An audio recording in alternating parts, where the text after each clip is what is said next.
What's good, people? Back with another live with Just Do Boxing. Let me set up. Give me a few minutes. Get this.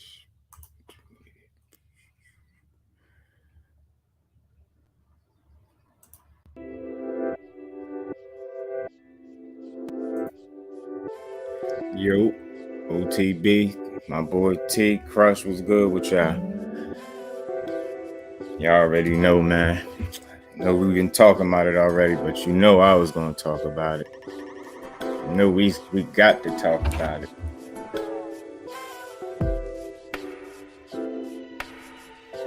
Y'all already see by the title what we on over here this morning. In peace, salute. Appreciate you, my boy. Appreciate y'all. I already know I'm about to drop the link anyway. What's good, man? So I take it y'all seen all the fights this weekend, man. We're gonna get right into it, man. What y'all think about Ammo, the kid Ammo Williams? How far y'all think he gonna go at 60? Is he the new threat at 60 or what? Or is it too early?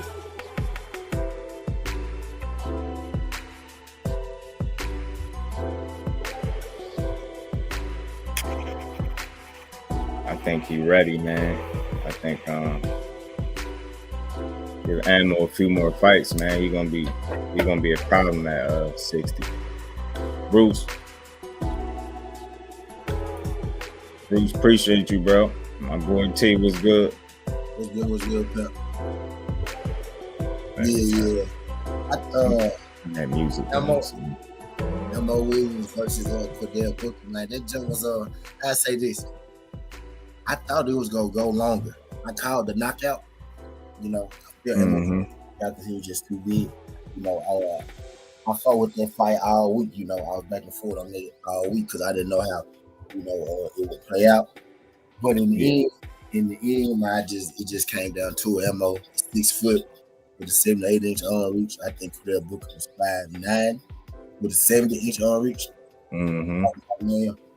Ammo probably go get him, and Ammo got him. I called the knockout, but I called the knockout like the 9th round or some shit like that. Yeah. Like he knocked that man out the first round. Yeah. I got a slight confession. I was on the fence with that one because I like both, so I ain't make no prediction. But I ain't even gonna lie. Am I surprised? Only thing I'm really surprised with though is the first round knockout. That, yeah, I thought he was gonna go some rounds, at least 6, 7. Yeah. But damn, when I seen him land, I'm like, oh shit. I just knew how he was coming, man. He got that energy right now. He young as hell. He fresh. I don't know. I'm thinking he looking like the next threat at 60, man. I know it's early, but the way it's looking, he look like he's gonna be around for a minute. Yeah, I think he was ranked like I think he ranked like number 7 now in the IBF. I'm trying to see where I saw this at. I saw a couple of names that was around his ranking. I was like, oh yeah, it's about time. I said, yeah, Ammo, it's about time for Ammo to take that. That next step up. Yeah, his rankings go in, and I tell you this: a lot of the guys, around his area, like 2 spots ahead, like 2, 3 spots ahead, and 2, 3 spots below, they really not. They're not fucking with him, really. Like, I'm trying to go to the rankings right now as I speak, though. But now I'm glad you started with Ammo, though, because I feel like I started with him because he still the prospect, I guess, out of the fights, I guess, still on his way to being a contender. Yeah, they don't want Munguia. They just gonna pad his record, but I knew somebody was gonna say. I think the problem they're gonna run into with him is being too careful with him. And they're gonna pad that record. They're gonna try to pad that record one too many times. It's either gonna be his first loss, gonna either be a cherry pick going wrong, or they're gonna throw him in the deep end. And he gonna go from where he been straight to the deep end. And I don't know if he might drown. He really might drown. down. Salute, bro. Appreciate you. Yeah, man. I think that's what's gonna happen with Munguia. He said Booker pissed me off or let me down a lot. I will say this, man. I respect him for taking that challenge like he did. He was fighting an uphill battle, yo. Those dudes at 54, even the fights that he was getting, none of those dudes was no, you know, I'm not calling Ammo a world beater, but none of them dudes was Ammo. Ammo will run through every last one of them dudes that Booker fought. He probably had stopped pretty much all of them. So I'm not really surprised. Like I said, the knockout in the first round surprised me. Here we go, Jesse. This is what I was talking about, Jesse, dude. Ammo Williams, number 8. He number 8 in the WBA, right? Number 8 in the WBA. Janabek is right above him. Yeah. A dude named Vidal and Gary O'Sullivan is right under him. Jay Henson Rosario is a spot under O'Sullivan. You know what I mean? Yeah. We got Maratuv, Zafara, and Murata. You got Janabek, Maratuv, Zafara, and Murata in the spots above him. You know what I mean? So Mo is at that point where, you know, it's like in my mind, I was like, yeah, Mo ready for a big fight. It's time he get a big fight. And the ranking says that, you know what I mean? The WBA ranking said that. I don't like not ranked. The end of these other ones, but I'm looking at it. And Austin Williams not ranked and nothing but the WBA. I don't like that, but yeah. He number 8 in that jump. And Janabek right above him right now. Janabek 7 in the WBA, but Janabek probably go take the WBO route. Yeah. You know what I mean? But then, you know, we'll have this Maratov dude, Zafari, Murata, Sergio Martinez, Munguia, Eubank Jr. in WBA. Christopher Owsley, Jay Henson Rosario, and Felix Cash in the WBA too. Yeah. But yeah, so he on the way though, like he up there. He said Booker was better than that performance. Yeah, I agree with that, OTB. Yeah, me too. Yeah. I just think, like he said, he ain't make no excuses. He just got caught cold and definitely too early. And Ammo, man, his name, I'm telling you that he got the perfect name because once he start, he go. And it's like he got that real young energy right now. He only 25. I just seen it. As soon as that punch connected like that, I'm like, oh man, it's gonna be rough for Booker. And he was moving up. I ain't saying that weight class was too much, but that was a tough task. I think. Let's talk about it a little bit because I said this in my breakdown, man. For him to move up and fight him on his first fight at 160, that was crazy. It's crazy, bro. I can say it now. I can say it now because the fight over, bro. That's easy for you to move up and fight Mo Williams, but that's the biggest, bro. You literally wanted to fight the biggest nigga you could find. Yeah. Literally, bro. Bro, that nigga did Charlo. That nigga about Charlo size, no cap. They the same height damn near. And I'm telling you. I think he got more reach than Charlo, maybe like 2 inches or something. Yeah, and that shit crazy. That dude long as hell, man. He got some long ass. He bigger than Big Charlo. You know what I'm saying? Yeah, that nigga about Big Charlo size out there, bro. When you moved up to fight this nigga, your first fight, bro, you should have moved up before. DP. You should have moved up before goddamn. Man, you should have moved up before motherfucking. You could have fought shit, Leon Williams before you fought this nigga, bro. You know, yeah. Goddamn. I'm trying to think of whenever you could have tested the waters with. And that's all I'm saying. I think they kind of skipped that process of, I don't know, I don't know if he ever fought at 60 through any of his fights. It's possible, but I'm not for sure on that. But man, I'm a firm believer in acclimating to the weight, man. And it's like being smart about who you going in there with. But like, again, I respect him because he ain't turned down the smoke. He really said he couldn't get the opportunities at 54, so he took his ass to 60 and he tried. But he'll come back from that because, like I said, he ain't get punished. He just got caught cold early, and that was pretty much it for him. Right. He ain't recover. Bring Jesse Vargas up to 160 or some shit, bro. No, I'm telling you, man. The first fight, I'm telling you. Ammo was big. He went and found the biggest guy. He could have found the 160. I don't think that was smart on his team part, his part. You know, I don't think that was the best idea that they had. Maybe the bag was nice. You know, maybe it was a bag you couldn't turn down. Yeah. Something like that. You know, so I understand that too. I understand that. Yeah, man. That shit, man. I knew it. I just didn't want to say it, but I knew Ammo was gonna win. But I just ain't want to make no pick because I wanted to respect Cordell because he is crafty, and if he didn't get caught early, like if the fight would have went some rounds, you would have seen more of him. You know what I'm saying? For the people that never seen him, if that was your first time seeing him, definitely better than that. Bro. He looks scary in that fight. I'm telling you, man. In his last few fights, like, well, that's what I'm noticing. He land those shots on dudes early, and it just be stunning them. Like he got some real crack. Cause I seen this about the third fight in a row, man. He really be cleaning people up. But like I at least expected this shit to go some rounds though, man. But he ain't come to play with his food. The dude got no control. He on one fight. Yeah.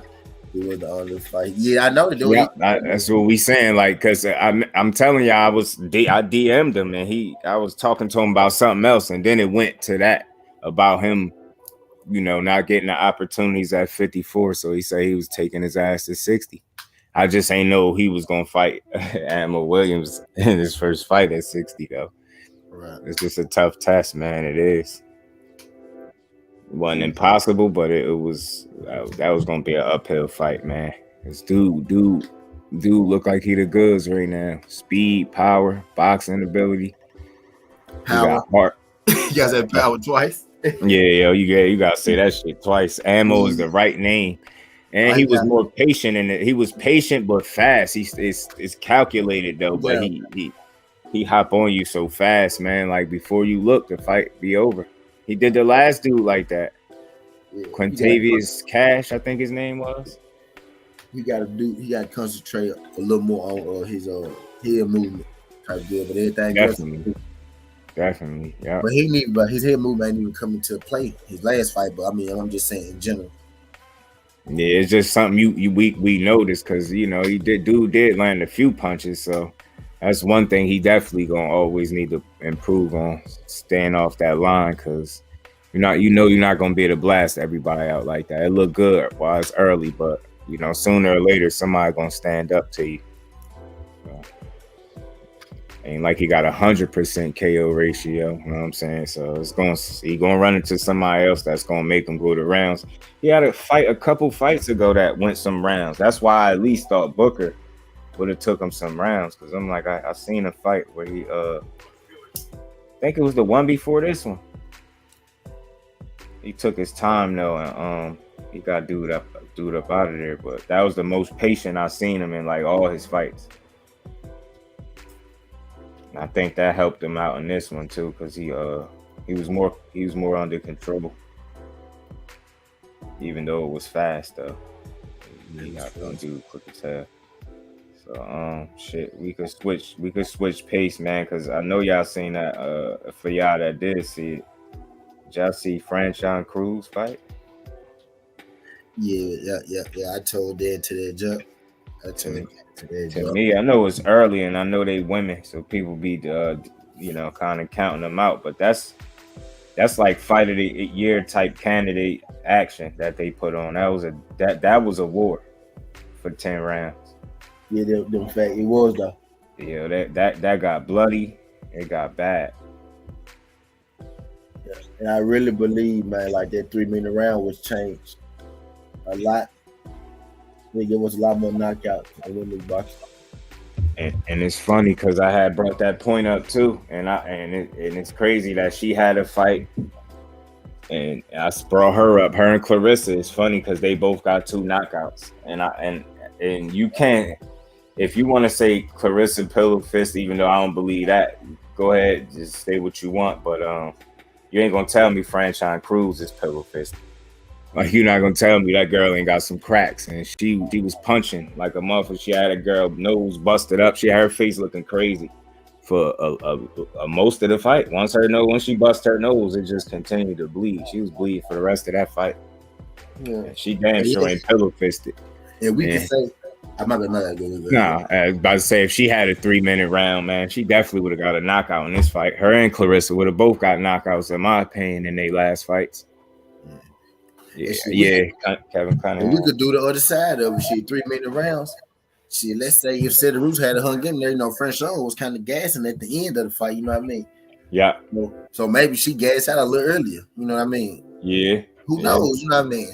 But I just think that's the difference. It's like especially like we only talking about elite versus elite now. You know what I mean? We only talking about elite versus elite boxing, but in women boxing, you know what I'm saying? You can go out there and knock out some Rudy Pools. You know what I mean? If all of them was fighting Rudy Pools, they'd be knocking. I can only imagine Clarissa going in there and fighting half the women that a lot of these fighters fought. What would happen to them? Yeah, she'd be beating a lot of ass for sure. Now people be in the hospital. They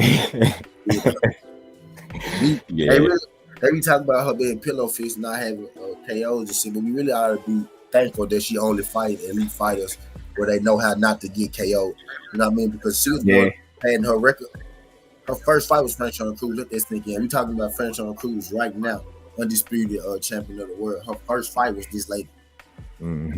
Just understand what's going on when we talk about women. Because in Franchon Cruz's fight, they fighting the cream of the cream, top of the top. Yeah. Every time they step in there, they fighting the best of the best. And she ran that record up. Ain't too many people had a Clarissa Shields on the other side of them in a pro debut. So it's like you kind of could excuse that loss because ain't too many people fucking with Clarissa, if any. So we know that. But she ran that record up. She won 7 straight. It should have been 8. But remember that no contest with the Jimenez chick tested positive, and they had ruled it in her favor initially, and then it got overturned, which I thought she should have got the nod in that fight too, because she just outfought that girl just like she did Cederroos just Saturday. She definitely outfought her. She did gas, but I felt like she did enough early, so she kind of her gassing didn't hurt her as much. She was up about 6 fucking rounds. Yes, she was up about 5 rounds for sure by the time she started. I guess. She was on the tie like that last round. She was tied for sure. But she didn't really start getting tied to like 11. You know what I mean? The middle of the 11 for her. She just started getting real tight. You know what I mean? She was getting fatigued throughout the fight, but it was really showing like the middle 11 round. But she was almost out the fight. You know what I mean? But still, it was a good ass fight, man. Cederroos tough as hell. She took matter of fact, let's do this because nah. I ain't gonna do it like that because I don't want to mention it until we get to it.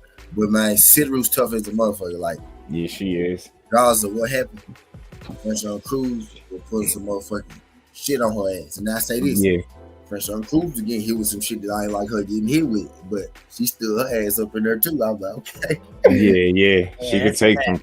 She took some shots. But what you got on the crush? I seen her fight her fight that he man, she man. That fight for me is still that got my vote fight of the night. Not taking shots at the other fights regardless of the outcome.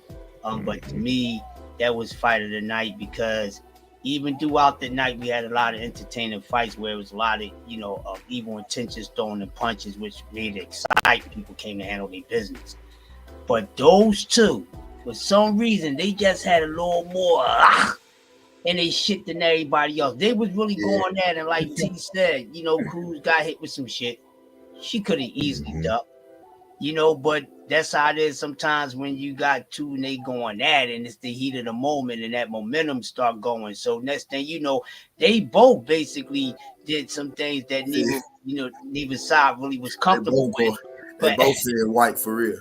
Yeah, but at the end of the night, man, that was a hell of a fight. Shout out to those two female boxers, and shout out to women boxing. The women boxing we seen Saturday night was awesome. We can't be down on Serrano. She still got her shit. You know what I mean? She still got her shit. But Franchon and them, man, they was throwing planets at each other, bro. Yeah. I'm like, dog. They both of them motherfuckers seeing white, ears ringing. I know they were. know they Man, shit still got to be ringing from them, I dog. know their ears was ringing in them motherfuckers. Listen, You right. This is your the crazy part, right? Right. Now, Right. you know when you go to the You corner, know, white, right? gray, then black.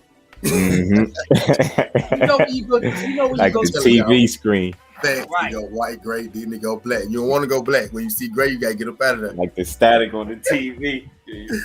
Hey man, listen. I know, man. Listen, I'm gonna say this about Cederroos, right? That blood just kept on coming out, right? And we know in between rounds you gotta cut it something. The corner normally cleans it up very well. They wasn't really cleaning her face up like that until the end of the fight. But what I'm doing is I'm not coming at her. I'm giving her some dog props, dog. Cause Yeah, he was shit, like, dog. it's gonna flow. I'm gonna go in there. I'm gonna swing my shit. I'm gonna get hit with the shit again. Hey, as long as it's still running, I'm still on my feet. I'm throwing. I'm in here to fight. I'm not in here to lay down. And I kind of like her little technique, dog. Yo, you know, she remind me of with that little, you know, with that shoulder shit. Remember, I'm gonna take y'all back to a kung fu flick and just you gonna crack up. Remember, Into the Dragon? Mm-hmm. And they was at the restaurant, the boys like the Chinese spare ribs. Remember how dude was doing his shoulders with the boxing shit? That's how Cederroos was, but yo, you got to respect her shit. Man, y'all know what I'm talking about, man. Listen, she let the shoulders I know what you talking a about. little bit. And I'm like, yo, I seen her fight already, but she's too like quirky to be in the sport. But yo, that's a motherfucker you don't want to run into on the street, ladies. Yeah. Yeah, she was throwing them. She was throwing that one too. She was meaning that shit too. Dog, she was throwing. It was getting that, man. Oh, she didn't back down, yo. That was a fucking war. She was throwing them hoes. She was throwing them hoes with a throwing them shits, dog. She got a chin on her. Yeah, they both got a chin on them, bro. Cause she took a lot of bombs. They didn't have no fear for each other's fucking work, bro. Nope. And it was like they was like coinciding. Like I'm gonna throw this 3-piece. You better throw another 3-piece back to man. It was fight of the night for me, man. Yeah, it was like a silent agreement, yo. They fought as hard as they could, yo. And that shit just made it like a fight of the year type of shit, especially for the women. I don't think you're gonna see a fight that's gonna top that for a while. Yeah. In terms of just all out war action, like they fought hard, blood, bloody face. She fought with that bloody nose, man. I wouldn't be surprised if her nose wasn't broke, yo. Yeah, tough motherfucker. I think I was gonna say that Crush was saying they ain't wipe her face. Now, Crush, they were supposed to wipe something, but they're supposed to do a better job than that. Ugas' face was broke the fuck up, and they still was wiping around the broken parts and shit. You know what I mean? So even if her face, because I saw they were staying away from her cut, right? They were trying to stay away from the cut, so I understood that. But then they didn't touch nothing else. You supposed to pat the cut, around. They didn't touch it at all. So maybe they just that cut man was unexperienced. Whoever that dude, she needed to do something about it. Yeah. They gotta get a better cut, man. It's dangerous. But I was gonna say maybe her face was broken, but even if they face broken, it's a way to do everything. Yeah, you gotta clean up better than that, yo. If your face if they face broken, just listen to them. She had blood like this smeared. It looked like it started drying on her face.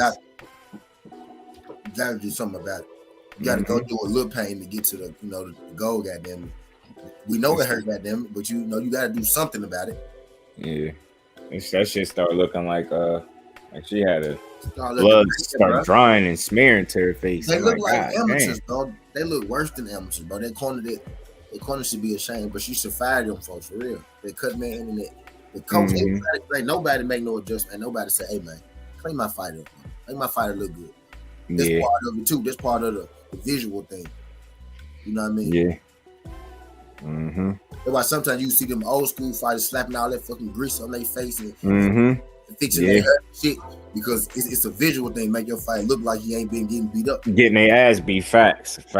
And I think none of that. They just that blood sprayed across her face, and then like some of it just dried up and stayed there as in between the rounds. I'm like, what the fuck? I ain't like this shit either, cause that was bad. That shit was red as hell as it was already. I'm like, damn, red ass face. I bet when that team go back and look at that fight, they go be sick to their stomach when they when they really see that shit. because it's funny that you brought that point up. Because real quick, that's that fight. With Franchon Cruz with Serrano and Taylor. I even peeped, and I don't know if they had a clash of heads or was her cut from an actual Serrano punched her. Now Serrano punched her. The referee said he like punch. I'm talking about Serrano. Yeah. Serrano got headbutted. Headbutted. I thought it was a headbutt because the way it knotted up, I'm like, Katie ain't swell her shit up like that. Now I don't think so. Even after the fight, dude like wiped the blood or whatever and like tilted her hat to cover it. Like, even after the fight, you know what I mean? It kind of so it don't look like she's in there getting her ass whooped. It's the imagery.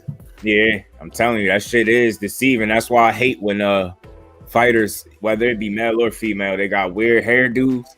And you in there getting punched and your hair flying, that should just look bad. It looked bad on TV. Look bad. They jab to the gut and the overhand right was working like a motherfucker for Franchon. I think Franchon and her team need to hone in on that, because they work real well for her. That stick jab to the body and the overhand right. And look, she wasn't throwing it in sequence, but she was throwing them. She would throw the jab to the body. Once upon a time, right. They need to add them together. You know what I mean? Yeah. Because I saw that was working for her, so she need to focus. Her team she need to use that more consistency. Yeah. You're saying because she was just doing it periodically. But like, no, if you've been doing that more consistent in your routine, it would have been a much easier fight. Yeah, it probably would have stopped her, bro. Because that's taking a lot of listen. They some gutsy man. Listen. Yeah. Listen. Shout out to both of them, dog. They gave us that. Everybody in attendance got their money's worth, and the people at home did too. There was no way. They're gonna have to talk about that fight for a while. I went back and watched that joint again. That's why I could be more in depth right now. Yeah. I gotta start a study hall. Play this while putting a lot of the females boxes, they fights and stuff on there. So I could be doing some study on them and stuff like that. So when it comes to talking about it, or when y'all guys talk about it, I can add more onto the plate. But it's very interesting. So hell fucking yeah, man. Yeah, that's why I did that video on that the female Shadeja Green, because I'm like, man, they doing all this talk about martial power. Fernand said Earl and Bud agreed. But my bad. I just want to throw that out. No, I know. I heard what he said, but I gotta wait for it. I ain't listened to it. I just saw it. Just came across my. I seen the notification. I never said nothing about it. My bad. I'm glad y'all said it, because I just seen it now too. I had to throw that out there.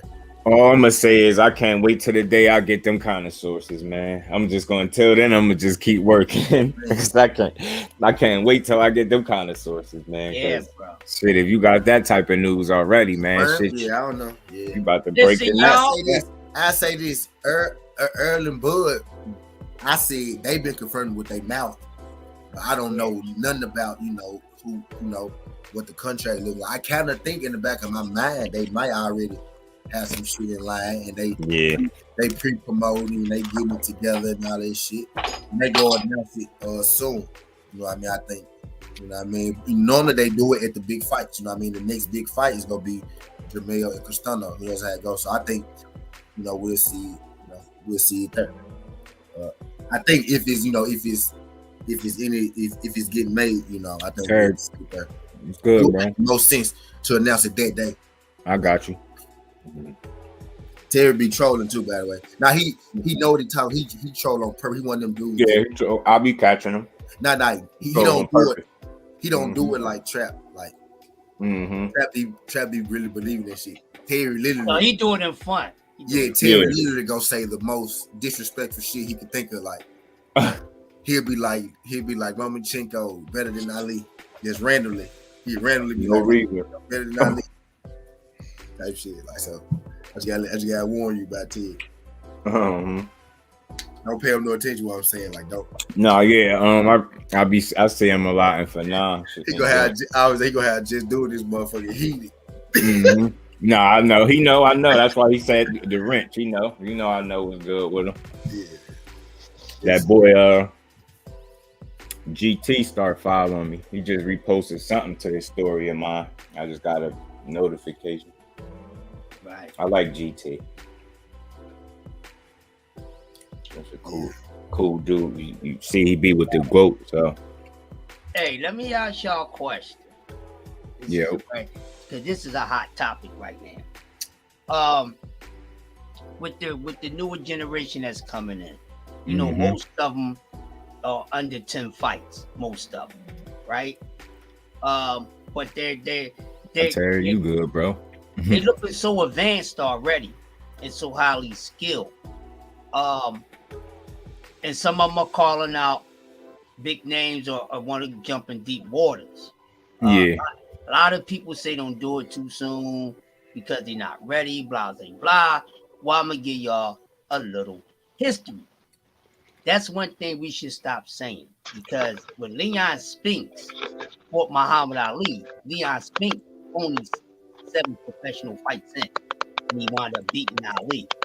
But the way, you know, as time go on, we know the next generation, they advance more than the generation before them.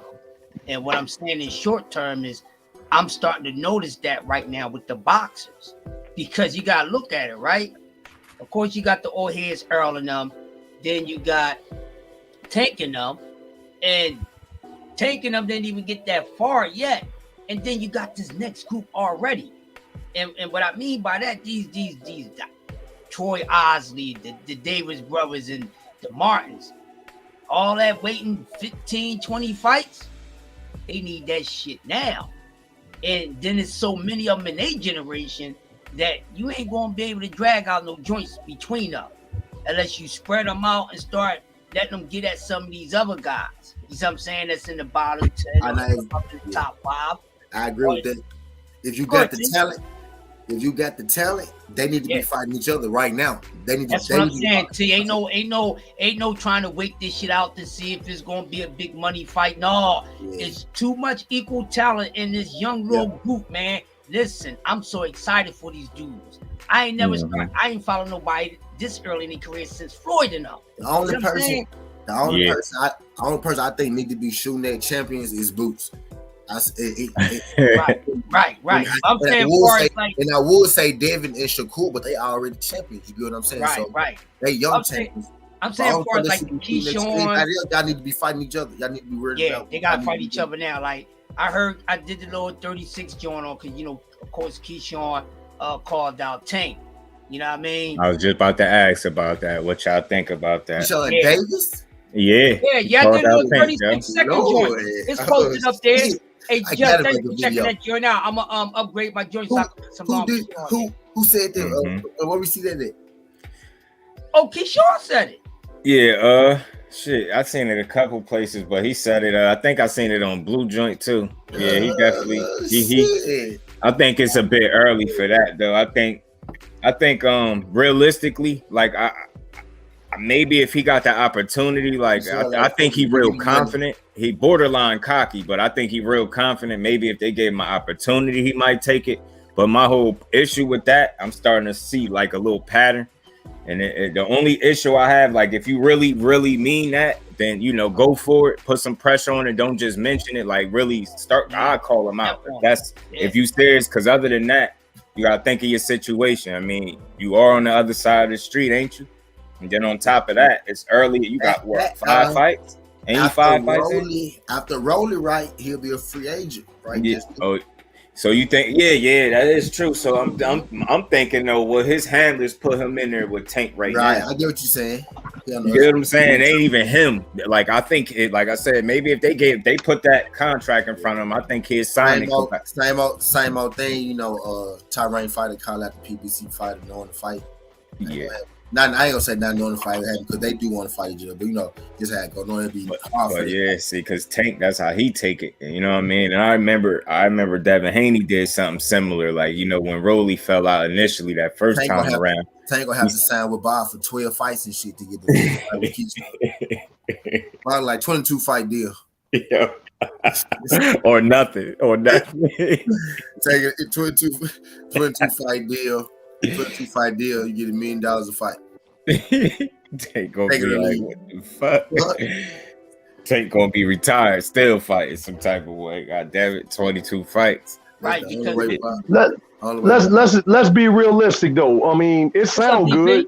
What's happening, fellas? DP was good, bro. Top of the morning, Monday to y'all, fellas, man. You already but know. Go ahead. Here's my thing, dog.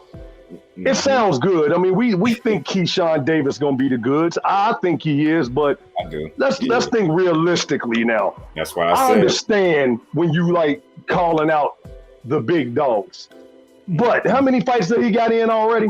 I think 5, bro. Come on, man. That's what I'm saying. Come on, man. That's what I'm saying. Like, it ain't no fucking way. And that's the only issue I have is I don't want to call it clout chasing, but it's kind of it's jumping the gun a little bit. Like, slow down some, because you talking about from going to the dude you fought last Saturday, whoever the hell he was, and that's no diss to him. Cause I think dude he's solid 821. So, but I don't think you go to that to tank. You know what I mean? In your 6th fight, like I don't. But what Crush was saying though, and he absolutely right. Leon Spinks fought Muhammad Ali with only 7 fights in. Man, see, man, and that's true. You can't get me arguing logic, bro, because I'm a logical person. So I get you 100%. But that's why I would put it more so on his handlers than him, because I don't think they willing to risk that right now. I fuck with Keyshawn. Tank is going to demolish that man. Stop playing, y'all. Nah, for real. Tank can hurt that boy right now. Hey. That's all you gonna hear. I just don't see it happening right now, man, because they want to keep building him up. Bob Arum told him said call Tank name. Here's the thing, right? And this is what I call when a lot of these fighters are playing track and field. And what I mean by that, they jumping hurdles. Now, the logic approach for Keyshawn, you going over your head. But if you want to get some notoriety with 5 fights in, to get mentioned, to be properly mentioned, and deserve to be mentioned in that, you're not New York. You're not. Then you got to fight the class under them. So right now, since he's at the talent that he at, and he wants a test, then you should be talking about the dudes that's right above you, the Isaac Cruz, the fucking goddamn Ryan Garcias, those next level dudes. You know what would be a good fight for him? That make more sense. You know what would be a good fight for him that could actually happen over there at 135? The Ghost? For Keyshawn over there in Top Rank. A good fight for him at 135? Put him in there with Nakatana or Kome. Here you go. Yeah, see, that's what I'm talking about. You got to go to the next step. Yeah, that's what I'm saying. Yeah, don't put the carriage before the horse, and that's what you doing. Like you trying to jump in. Russell PBC New York, he PBC, but over there, you know, he got the people over there at 135. We can see him in. We can see what he about. Who ain't gonna lay down and shit. You know what I mean? 135 actually got nice people on both sides of the street. You know. You know what I mean? Type shit. The zone got a couple of nice 135s. You know what I mean? Just in general right now in our time of day. I mean, and for real, man, he ain't even fought a 10-round, 12-round fight yet. Yeah, that was his first, you know eight rounder, I think, yesterday. Yeah, I mean, we ain't no Keyshawn, but we not though. No, we ain't hate no Keyshawn, man. I want to see where his gas tank at. We believe he got a good gas tank. We believe that. You know what I'm saying, man? And I get it. I understand. You know, you feel like you ready and everything, man. But if I'm Tank, I wouldn't even entertain that. Yeah, Tank got bigger fish to fry, bro. Tank didn't even say anything about it. He ain't say nothing. Yeah, he didn't. And he probably won't. He won't. He won't. He should. I always say this. I like how these folks be calling my name for clout. Yeah, he said every time he turned around, so another whack boxer mentioning his name. Yeah, but I said it nicely. He was talking about somebody else though, because he said it before this. I forget who he was talking about. But he was talking about everybody, just not just that person. He was talking about his whole life, really. You know what I mean? What these niggas do. You know what I mean? Right. But with great power comes great responsibility, though. You know what I'm saying? Tank is that dude. I mean, everybody want a piece of Tank, whether it's good or bad. Because, for example, Haney did it when like I was saying, when Rolly initially fell out. You know, like I'll fight Tank. And they asked Tank, but what you think about that? Tank said, "Come on, man." He said, "That's cap." He said, "You really think his team gonna put him in there with me on a 2 weeks notice?" It's a damn good question. Just think about that. Do you really think that? I don't think so either.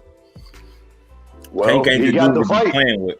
He talked to. I mean, because let's look at it like this. Rolly go out and get knocked out, slept, whatever. Rolly's stardom is still gonna be where it's at because he can say, "Yeah, I fought Tank Davis. I got knocked out, but I got paid." You know what I'm saying? You know, Rolly fight anybody elite, he's getting his ass whipped. Right. Tank was gonna be his biggest check, bro, because he ain't gonna be the same. It's over. It's over. We ain't gonna even we not gonna build Rolly up because Rolly ain't gonna eat. Nah, we not doing that. Nah. We're not building Rolly, man, and God bless Rolly. He really believes that he's a good boxer, and you supposed to believe that. I'm not mad at him for that. But Rolly in a win-win situation. Yeah. You know what I'm saying? Yeah. Well, we gotta see because I'm pretty sure Mayweather is not trying to be stuck with Rolly as the guy he's trying to push because he's losing something big. Rolly would not be a big enough replacement for Tank Davis. So Rolly shit is over is what I'm telling you. Yeah. Where is he going? After Tank beat the brakes off this dude, nobody don't want to see him fight nobody else elite. Facts. We don't want to see it now. But because it's on the same side and it became personal, and you getting a check, your man getting you a check. That's all it is, bro. Rolly would not be fighting. He getting an early stimulus check. That's all. He ain't gonna be no bright lights, dude. Ain't nobody gonna want to see this guy. Nobody don't want to see him now. Facts. His mouth got him where he was at. He's not that good. He's strong. That's it. He's strong. Ain't nothing else we can say about fucking Rolly. Let's keep it real. He's just strong. Oh, he got a nice jab footwork. He throw a nice hook. He's just strong. That's it. That's his fighter rating. Strong. That's it. No need to do anything else about no boxing ability, no fucking ring IQ, speed, none of that shit. His rating is 0 because he only got strength. All he got. Where the hell you think you going at with that? He ain't likable about it. People like that. People only paying attention to him because he's a clown. He comes to fucking shit dressed all fucking weird, dressing in hot shit when it's fucking goddamn cold, dressing in spring shit when it's motherfucking goddamn hot. There's no attraction about this dude except for his mouth, and that he get beat the fuck down. Who gonna want to see him get beat the fuck up again? Crush funny as hell. He be going off. I'm just saying, like literally, who want to see him get beat up again? Nobody. We're not going to try to push. The only reason we really want to see it now, honestly, because it's Tank. I wouldn't mind seeing Tank out of all people punch his lights out. After that, I don't care to see him no more. There's no stardom for Ryan for fucking goddamn this dude. Rolly's not going to be no star. He ain't a star. He's a dude who's under the banner that gets a whole lot of attention, and he got himself into a fucking fight where he don't even deserve the paycheck that he's getting of being there with the person that he's about to fight. That is just the facts. Ain't no he gonna be no star. He ain't got what it takes to be a star. He only got fucking strength. He need to go back to the fucking basics. Start all over again. What, he just started at 17? How old is he? Where is he going? He ain't got no Wilder gift. The only gift he got is retarded school, yellow bus, short bus, fucking strength. Retarded. Hey, Crush, I done seen some retarded dudes knock some motherfuckers out. I'm not saying that, but dog, I'm not talking about Rolly knocking no Tank out. Because Rolly ain't say that. Out. And Rolly ain't gonna knock nobody out at the Tank because who wants to see Rolly fight anybody else at the Tank? It ain't gonna be Dezurn. So why would we waste time watching this dude? Can you imagine though, just for a second, the stardom that motherfucker would be ended up on Dave Letterman and shit and motherfucking all kind of fucking late night shows and shit, man. Dude, we don't need Rolly and Tank, man. I'm telling you, DP, that shit would be fucked up. We not DP. We're not pumping Rolly over here, bro. Yeah, I understand, Crush. I'm a clown, man. I'm a clown. No hypothetical. We'll recover pretty good. Listen, bro. No hypothetical on a no-skill motherfucker like that, DP, please. Right. That dude, that's not happening, DP. That is not happening. I got you, OG. He had a little bit of skill. You're not pumping Rolly over here. No. We're not pumping Rolly. Right. I got you, bro. You fight. Hey, last time I seen some shit like that is when Ricardo Mayorga was fighting Vernon Forrest, and that shit was just fucked up. It was all bad after that. Mayorga is different from motherfucking Rolly. Don't ever disrespect my organ like that, DP. Right. What skill do Rolly have? None. He got that. That's it. I'm done with pumping Rolly. Can we talk about somebody else? Yeah, we can talk about somebody else, bro. We can switch the gears. I want to know. I always look at shit on the comedic side, though. You know, because I'm like, man, just how 1%. But you right. He ain't shit. You right. You right.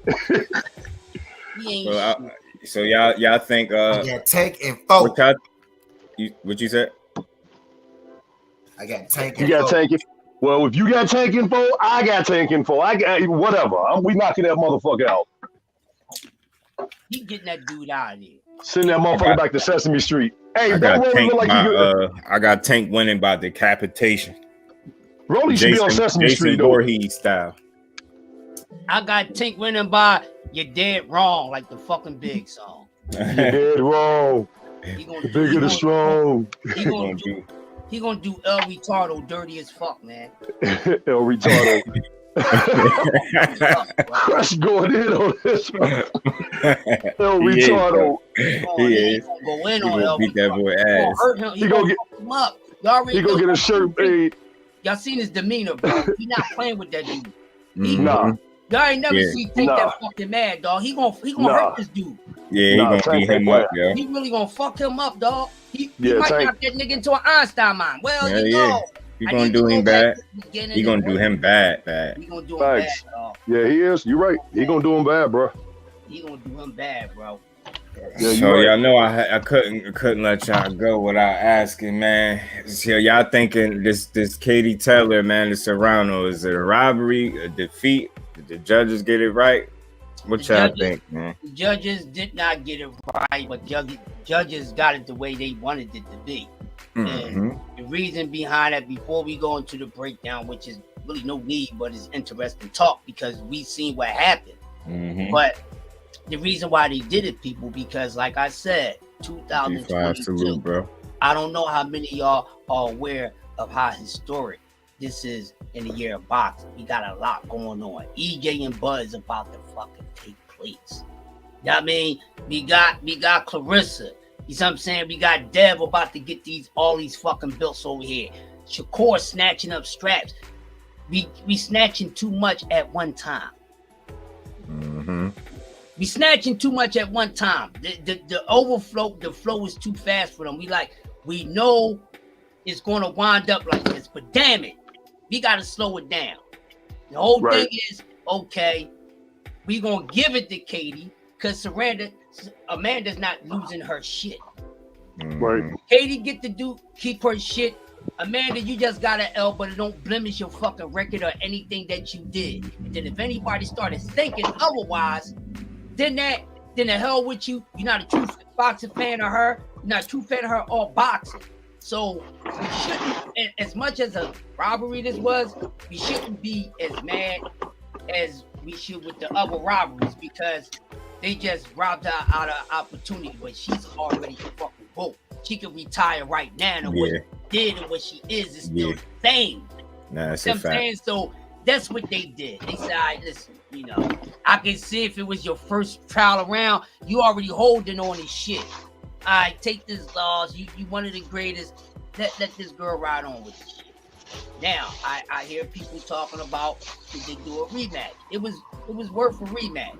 Mm-hmm. But it's up to Amanda. Is it really about going to beat her or really about to add someone to your Mount Rushmore next to fucking Clarissa? Oh, yeah. So that's the most important thing, but it was definitely a robbery. I had it 6 rounds to 4 for Amanda Serrano.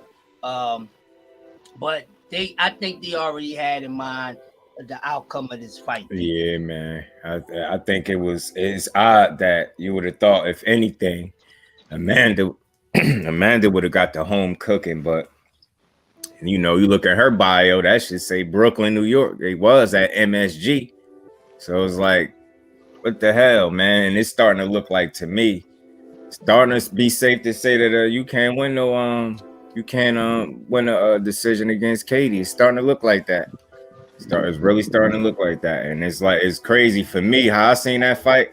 The best way to describe it, they had 10 rounds because they don't do 12. And I think that's stupid too. They already don't do 3-minute rounds. And that, I feel like they should change that too. But that's another story. For me, the first 4 rounds was more so a boxing match. But I think after Amanda said fuck it and she stepped on the gas from 5 to 10, it was a fight. And we all know who was winning that fight. So that's pretty much how I look at that. And then Katie ain't win them first 4 rounds, in my opinion. So she didn't win the middle round, she got hurt bad. She was on skates, straight leg, like holding on, doing a lot of tussling. She looked bad. Her nose was busted up pretty good. She looked out of it for a couple rounds. She got a lot of damage done to her. I just don't know how they take that fight from that girl at MSG, man. And it's just like, only way I would possibly want to see that rematch. You say that again? I just told you why they took it away from her. Because she didn't really lose anything. Yeah. You make a good point, yo. You see what I'm saying? And like I said, it's too many of us, man. And we gonna have most of the shit. You know, and right now they're on a decline. You know what I mean? Like Prairie gone, you know what I mean? You got shit going on. Josh Teller, you know, they don't have many. Yeah. They need 2 or 3 around because they know it's not going to be around for too long because someone is going to wind up coming up other than their kind and taking it away. So it's like they want to hold on to some shit and enjoy it. It's like 15 minutes of fame, and that's what they're doing with this situation. And like I said, if it was like the Charlo and Castaño fight, they wind up making a draw. And the only reason why they made that fight a draw is because they didn't want to get that boy an L in his hometown. Yep. You see what I'm saying? Because if they really wanted to get that man that win, because a lot of people thought Castaño won, no matter if you agree with it or not. That's that, you know, it was like that. So the opposite of Amanda, like I said, she didn't lose anything. She just got an L on her record that don't mean nothing in the fight. We all know she won. And the main 2 people that know that she won that fight is her and Amanda. Amanda knows she won that fight. That's why she looked the way that she looked. But at the end of the day, she's home. Wusan said, yeah, I respect her game. She beat me, but I didn't lose my shit. Amanda won that fight. I agree. I think that's why she dealt with it like a real champion. Like, cause I was like, man, she ain't mad enough. I think I was more mad than she was, but exactly, I think she wasn't mad for the reasons that you're saying. I think she was you know, you know, she seen the bigger picture. Like, yo, come on, man. Y'all know damn well I ain't lose this fight. You get what I'm saying? So, and like I said, Katie know too. So that's why I'm like, hey, people. I mean, I understand we got to talk about these robberies. I'm not saying hurry up and put this under a rug, but I'm gonna be honest with everybody. This is not one that need to be dragged on because it really wasn't no injustice. It was injustice, but it wasn't no injustice like we have seen, like Michael Fox getting fucked over and shit like that. That wasn't a fuck over. Yeah, it wasn't a fuck over. Now, if it was Amanda first time trying to go for it, they would have did that. Now that's a fuck over. Yeah, that's a robbery, though. And you know what's funny? It's like she did jump, you know, up. She met her up at her weight class. You know what I mean? That's why she like, I'm still y'all champion, and I agree with that. I definitely agree, and I don't think she lose nothing. And I thought it was real telling how when she was coming out, how they highlighted that Katie Taylor was the most influential woman in, you know, female boxing and shit. And I'm just like, over Clarissa. It was telling to me. It was like when I hear that, I connect dots that shouldn't be connected. When I hear that, and then you just see how it play out, it's like, man, what they was trying to tell you a little bit of something, man. And it's like, who could afford to lose more? It's like you know, I think Katie remember, lose, and it's like she lose everything. But Amanda lose, and it's like she don't lose nothing. So it's like, but Katie already lost to like Delphine Persoon. Remember, we watched them fight. She already lost to Delphine Persoon. She got St. Louis Mix. What up? Yeah. Mm-hmm. Yeah, she did, and that's why I thought I think Amanda going to the body. I thought she was gonna go to the body a little bit more. I did. She did do it, and she did it well when she did it. But I thought she was gonna concentrate there a little bit more, simply because Katie liked to move so much. I think she could have took the air out of her tire a little bit sooner, because she did get tired the way I seen her get tired. But just do. I'll put it like this. I gotta call this. I gotta call it a draw, because round 5 and round 10, nigga, knees buckled. That's the Terry Harper. Alicia Bumgarner. Nigga, knees buckled. I got to give you a 10-8 round for both of them. Yeah, and that's a 5-5 draw. Am I right? I gotta give you that. Come on, let's be real.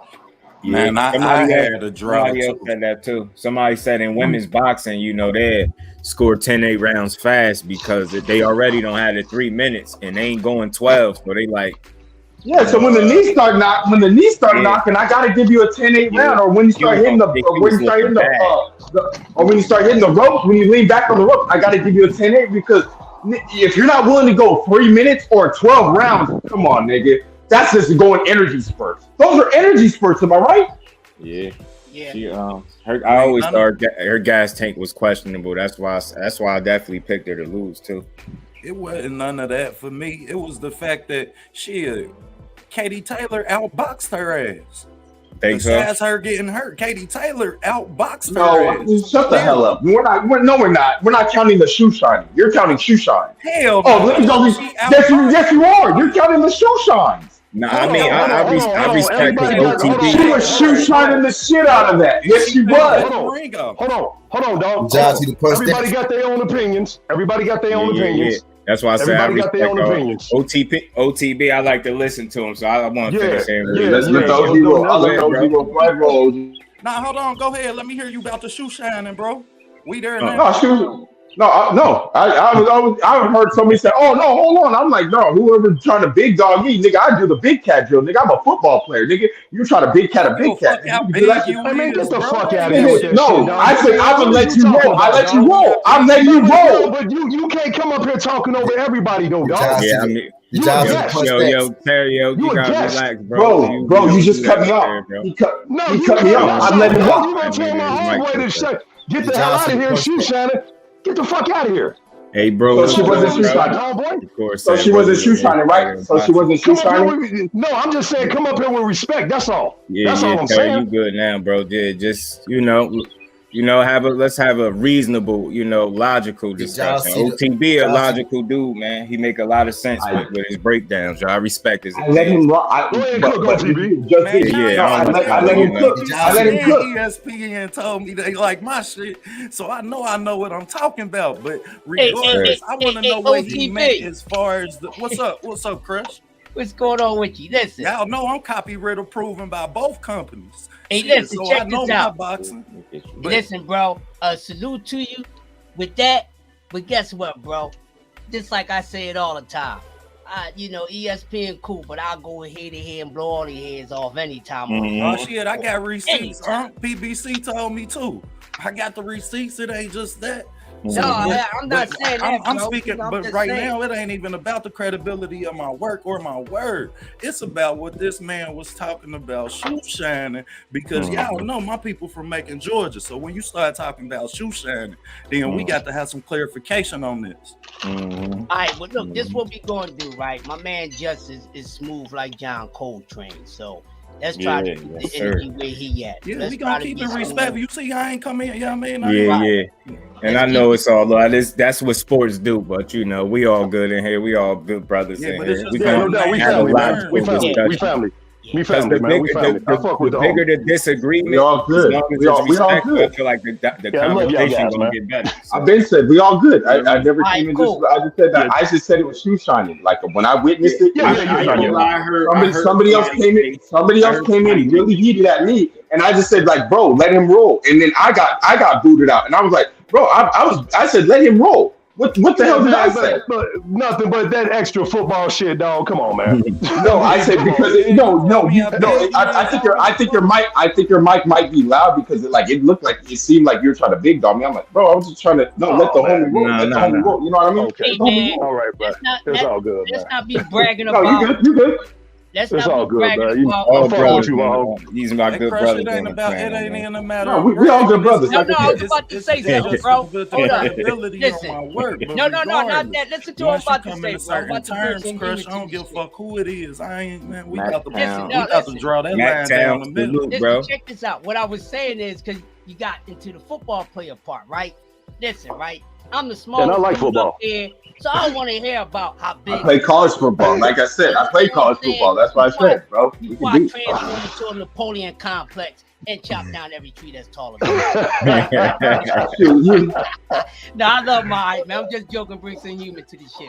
Yeah, and like I said, no. And for people like you, like I respect all you guys. Like I said, I follow Just Do Boxing, helping Just Do No Beat. Like I said, I was listening on the Katie Taylor. Had something there. That's why I already know. No, and I've seen OTB. I've seen OTB around a few times, and I would never come at OTB like this. I've seen him on a few panels. He might know who I am, but I would never come in like this. I wanted to let him roll. Like I literally said, let him roll. For me, it was the shoe shine. No, not and I would never try to use the shoe shining term like like Negroes, like we shoe shining like in the 30s. Never like that. Never like that. But you know the shoe shining term when it comes to boxing, like let me try to get these little quick little flurries real quick. Who I used to say that about was Kawasaki, and I heard a person or two mention the shoe shiner in terms of like how she was attacking, but I think she fought her ass off with as much damage as she took in the middle rounds. Man, she fought her ass off. She could have quit, and she didn't. She really fought. They gave us a hell of a fight. The decision kind of dampened it, but. Like I said, I think for me, processing it, seeing Amanda just be happy and she put things in perspective when she said, yo, I'm still y'all champion. Like, I ain't lose nothing. I came here to challenge her at her weight class. She was like, I came up short. And it kind of her being cool with it made me more cool with it. I'm like, all right, if you cool, then. Now that we back on boxing, did y'all see the punch stats for that fight, bro? Yeah, I didn't see him, bro. I didn't see him.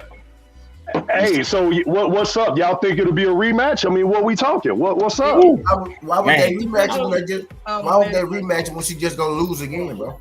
Yeah, I would say no rematch because Katie Taylor at the end of the day, I already won. I don't need a rematch, even though there's going to be a big heavy purse for that. The money's going to be there. That's what I'm looking at. Yeah, that's what I'm looking at, dog. They're gonna pay her to get robbed again. But that's you see what I mean? That's gonna be a paid another robbery. Live, yo. You said something. And it'll be a paid robbery in Ireland. Remember, the rematch will be over there. It'll be overseas now, not in New York. It's gonna be overseas. And that's gonna be even tougher. It's gonna be even tougher for her to win over there. Even tougher. That's a good point. Yeah. See, I'm the only person. I don't even feel like the robbery shit should even be. Okay, it could have been a draw, but shit, you didn't cut the ring off. You got buckled too. You didn't knock her down. So shit, I don't know that. I mean, robbery can really be something that we put on that fight. That is true. Did Amanda Serrano do enough to take the belt from the champion? Did she do enough? I asked you guys to punch stats for a reason. But Katie Taylor got beat up. She got beat up in the fight. She got beat up on the punch stats. But was it enough? Was it enough to take the belt from the champion? Yes, man. Yes, it was. I mean, for me. Hold on, wait. Hold on, wait. That's the thing. Amanda Serrano was a champion too. They both were champions. At a lower division. They was fighting for Katie Taylor belts, but Amanda Serrano was a champion, bro. Yes, she did enough to win that fight. She did more than enough to win that fight. The only thing, bro, they had her losing even with, let's say that Katie Taylor had to hit the ground one of them 2 or 3 times. She got buzzed and damn near hit the ground, right? They had her winning even with her hitting the ground, bro. She was gonna lose that fight. She was gonna lose that fight from the jump. So you're telling me this is like a Jack Cotterall, Josh Taylor kind of thing? It was already written in the stones? Yeah, like Robson Valdez type shit. Yeah, like. It was wow, that was already written. Robson Conceição Valdez. That was written. The only thing Amanda Serrano could have did more in that fight, OTB, bro, was knock Katie Taylor out, bro. Cold. Yeah. Shit, For real, just for I real. don't think so. I think Amanda Serrano got hit a lot. Shit, she But got Katie hit a Taylor lot. got hit way more. Now we can call them pop shots, and yeah, she Taylor landed got more hit way punches more than she did. because she was the more active fighter. Yeah, And a lot of times Taylor- we confuse activity with No. precision. No, I that asked you wasn't the punch case. stats for a reason. That's what I'm But saying. we need, but remember, we gotta include ring generalship. We gotta include ring We gotta include ring generalship. Who controlled the ring the most? We do gotta include that. Push Katie Taylor back the whole time. Yeah, I just feel like it's like OTB. You definitely makes sense. That's why I don't necessarily argue. I just respect the viewpoint. It's for me like the best way like I could summarize it is like that OTB first four for me was like more boxing, and it's like once she stepped on the gas, she kind of made it a fight, and from that point on, I felt like she won the fight. You get if that makes sense. It was like a boxing first, and it's like I seen her getting caught a little bit, and it seemed like she made a decision to kind of press and just it started working. And remember, remember rounds 5 and rounds 10, Katie Taylor's knees, they buckled. They were buckling. When those uppercuts and hooks, come on, those gotta be 10-8 rounds. Like not trying to be mean, but she tough. Katie Taylor, nigga, she Ireland. You already know that Ireland tough. They tough in Ireland. Let me ask y'all this then. What do y'all think the refs saw to give her that fight then? What's it? Y'all play referee. I mean, not the ref, the judges. Y'all remember the judge gave 97-93 to Serrano. So what did that judge see? That's like, what is that, 8-2? 7-3? No, that's 7-3. That's 7-2. That's 7-3. So one judge gave Amanda Serrano 7-3, 97-93. Okay. And one judge gave Katie Taylor the same card. Oh, it did? And then I think the other one. What was it? 90. I think the other one was 96-90. Was it 96-93? 96-94. Oh, 96-94 for the split decision. Yeah, I remember. That's true. That is true. Yeah, 96, 94, 96, 93, 96, 93, 97, and then 96, 94.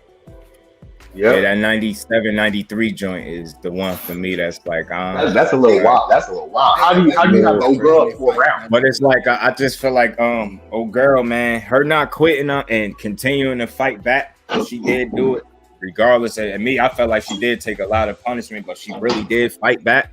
And I think she made a good case for it. Like again, like I said, after processing it and realizing Amanda don't feel too salty, shit, why should I? It's like it's unfortunate, but it's like remember, Amanda Serrano touched 1 million. You think you can be happy? But I can't be sad touching 1 million. Shit, you know what I can do in Puerto Rico with 1 million? She let her legs get up under. Once her legs got up under her in the 7th, 8th round, shit. Yeah, you could easily say Katie Taylor won 7, 8, 9, 10. Like it's hard to say she didn't win 7, 8, 9, 10. She was landing that many punches. Beat up. No, round 10. I can't give her round 10. She was getting rocked. I can't even give her round 10. But she was responding, T. But she's not. But she didn't win. She didn't win round. She didn't win. Once she got her legs, she was countering her ass and hitting Serrano too. Serrano was landing the bigger punches. You can't say Katie Taylor. The more effective. She was you'll say Amanda was landing the more effective punches. I got a question. So y'all think go ahead, St. Louis. Go ahead, St. Louis. So, and I'm just asking this point, devil's advocate here. So why did being the more effective puncher, landing the bigger strikes versus activity, why did that not work for Serrano where it always worked for Canelo? True. Big facts. Yeah, big facts. On that one. I don't judge her fighting shit. I ain't the judge, bro. Like you can't ask me that. I can only judge what I see. But you notice though, right? Like Tom. But do you notice that Tom Moretti and another individual are always judging Canelo fights? We give Katie Taylor credit for surviving good. Yeah, that's a Gabriel Maestri with McCall Fox, because Gabriel Maestri, he survived with the knockdown against fucking McCall Fox. They awarded him the WA interim. Right. I'm just asking questions. And Canelo got Nah, enough that's money a to hell pay of for a his own question. judges. So That's I mean, real shit. shit right there, bro. I mean, It yeah, worked that's for real Canelo, shit. but not for her. Yeah. I mean, because he got enough I money think to pay for his own Canelo. judges. I seen Canelo win a fight, landing 23 shots to the head. Just Fact. let that sink in a 12-round Fact. fight. 23 shots, less than 2 shots a round to the head, yo. And landed And he won a fight. Serrano landed more punches. I'm Just as That shit accurate. had me tripped out. I was hot for like a week or two after that. I'm like, man, fuck this shit, man. I knew for a fact at the end of that fight he lost. I'm like, he knew it. Man, they read that decision. I said, God damn, they done blew this shit. Yeah, God man. damn it. And then he That's said, boxing. you notice, after that, he said, yeah, I done gave y'all done gave me one scare too many. I ain't fighting no more of these dudes. I'm good. Canelo said, yeah, Larry, that was it. he got Soul Glow, but we all know what Soul Glow he got, man. Unfortunately. Even though he still put up he was too hesitant in there against Canelo. Danny Jacobs respected Canelo too much. He got in that fight and pissed me off, man. And most fighters do. That's the problem right there. Most fighters do. They respect them. You hear how Charlo talking? Most fighters do.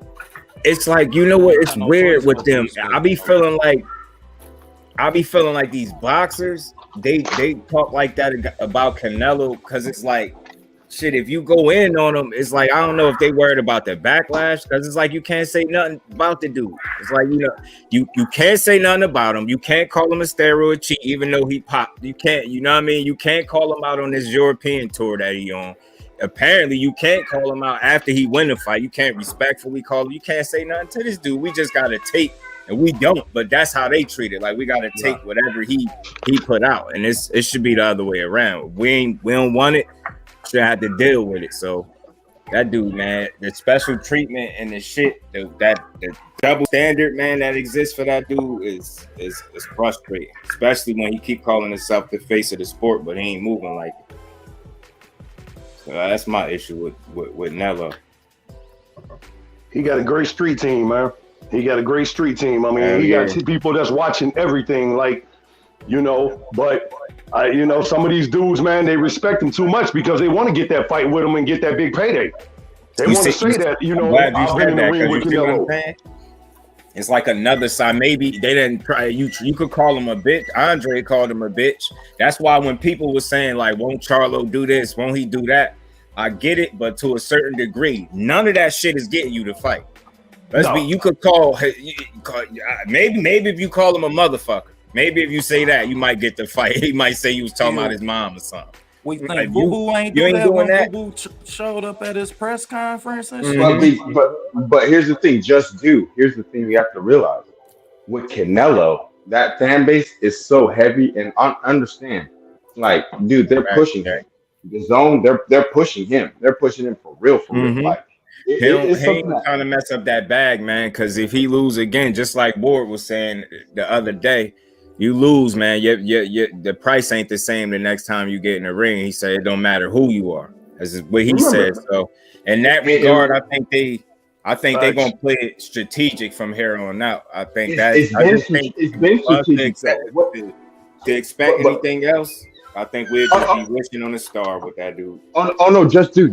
I want to even comment and say something even on top of that with you, because Eddie Reynoso, after the Shakur Stevenson fight, he even admitted, he said that the Black American fighter style, because we move, we box, we can move, we can teleport around that ring. Even Reynoso admitted the Black American style fighter is the worst style to deal with. He said that. I respect him for that, for his honesty. So that's leading me into the next topic is, the next fight, Shakur. Just what's good to everybody. What's poppin'? G5 was good, bro. Oh, that's G5. What up, G5 Gabe? What up, King? Yeah. What up, though? No. When it comes to Shakur, to be honest with you, I think Shakur might get that WBA belt because, the WBA vacant is over there at the PBC. So I feel like, Jay Prince, him and Al Heyman, they can work that out. He'll feed him Robert Gutierrez, who's going to be in line for that WBA Super. I think they can line that up. Bob already crossed the street before with Deontay and Tyson. Remember Tyson Fury? So I think that can definitely happen. Shakur can get 3 belts. The other belt relies over there in the overseas, the IBF. That's Kenichi Ogawa. So that one will be definitely hard for Shakur to be undisputed, but because that's like Maxim or Queensberry Promotions, that's overseas. But I think Shakur could be a 3-belt champion. Definitely. I don't think Gutierrez is gonna take that fight. I'm gonna be honest. Against Robert Garcia, who just beat Adrian Colbert or Colbert. I'm talking about against Shakur. Yeah. Shit. They could mandate it, but if he don't want to fight, that dude ain't gonna fight. He'll drop that belt before he fights Shakur. Shit. I think Hector Luis Garcia fight Shakur though. Yeah, I think so too. Yeah. He'll do it for the money. He'll do it for the money. I think he got a little more pride than that. I think he'll do it because he think he'll win. You ain't lying. That's a tough fight for Shakur. That's a tough fight for Shakur. That's a tough fight. Absolutely. I think so too. Thank you. That's what I'm Wait. I think Hector Who's a tough fight? You said Hector Garcia is a tough fight for Shakur? Yeah. How do you see that? Can you explain that? He a bigger fighter, and Hector Garcia, man, as much as he just showed us his power, all through his career, he done showed us that he can box. So the question for that fight is, can Hector Garcia take Shakur in the pocket? And I think Hector Garcia can, because he just showed us, he just displayed to us on Showtime that now he got some power. So we're putting Shakur Stevenson on the same line as Colbert? No. I don't think he's saying that. No, I'm saying that Shakur Stevenson done fought. The majority of the people he done fought, he's bigger than. He's not gonna be bigger than Hector Garcia when they walk in that ring. True. And Hector Garcia got shot. He got a silver medalist as well. And let's keep it all the way. Let's keep it all the way a buck too. Let's keep it all the way a buck. They expected Hector Garcia to lay down against Sugarfoot. Nah. No. It was a late replacement. Exactly. Exactly. They thought he was going to wash him. But then remember, you gave Chris Colbert a fucking southpaw and a tricky, slick southpaw too. Beating the dog shit. He beating the dog shit out of you. On late notice. And remember, what did Chris Colbert say? I want the rematch. Nigga, you ain't getting no rematch on a late replacement. You ain't getting no fucking rematch. They set him up. Hey, I'm going to be honest with you. They set that nigga up like Blair Cobbs, nigga. Yo, he got in there. Blair Cobbs had no answer for motherfucking Alexis Rocha. Them two dudes. Yeah, Rocha. They got no, remember. And here's the worst thing. Here's the worst thing. Just do with us Black American boxers. We have a problem with Latinos who are southpaws. Let's be honest. Let's be real honest. We got to be honest. We have a problem with Latinos who are southpaws because we got to be honest. Yeah. Nah, that's a good point. Now, y'all know I'm from Jersey, so you know how I feel about that. I ain't even gotta make no case. I like any of them fights for them. I think they good tests, good fights. I think you win all of them. I think he win. I think he win. I'm not gonna say it's easy because I respect the sport enough to know the higher you go up in levels, and exactly. Ain't none of them fights easy. But I respect that. I respect that. Like I seen somebody say as so much as Shakur was basic Saturday night. He was what? He said he was basic. Like, I just couldn't believe he said this. I'm just looking at that. I'm reading that post. I'm just like, yo, it annoyed me. I'm like, yo. Wait. Really? My bad, Just. Who said Shakur was basic? They said somebody on IG. They said Shakur is basic. He called Shakur basic. He said, yo, you know that little combo? He broke it down. He said, something about the combo. I gotta go find a post. So matter of fact, what is about this? Shakur's basic. Like I need that shit Shakur's basic. Bro, I can't lie. It annoyed me. So then, hey, to the homie that just said that, if Shakur's basic, then what would you call Oscar Valdez? He just said that is a 2 point. And I try not to discredit Valdez because now I'm hearing all this C-level fighter shit. I'm like, look, I ain't saying he no A-class fighter at all, but No, damn, just man, do. I Just know do. not This to is what. diminish This the is. opponent because the more you But this diminish is. the opponent, the less you are saying about the fighter that you was rooting for. Just If do. his We've opponent been was here, but shit, just then do. that Just means he just fought shit. but just You know do. what I'm saying? But just do. We just heard this. Remember what they just did with Ugas? Now Ugas is a C-level fighter. Yeah, He was yeah. paid to lay down. He was paid. Now, ain't that what they saying about the Errol Spence fight?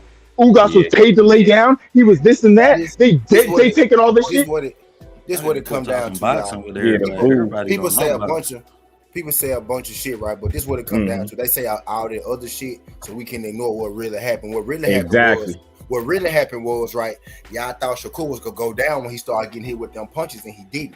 That's what y'all thought. He took like 12. He took like 12 right straights to the face. But didn't I tell you, T? Didn't I tell y'all, like, man, we gonna see him get hit? Like, ain't OTB. no point in acting like he ain't Exactly. gonna get hit. Know what I was saying, OTB? Yeah, you But we feel me? saw him get Like, hit we with- just had talked about this. We got rocked by Nakatila. Wait, we forgot. But we OTB and Southern T. We forgot that he got rocked by Nakatila. What we Remember, figured out Nakatila is rocked that nigga. Valdez don't hit as hard as Nakatila because he wasn't moving. He wasn't shaking like that when Valdez hit him.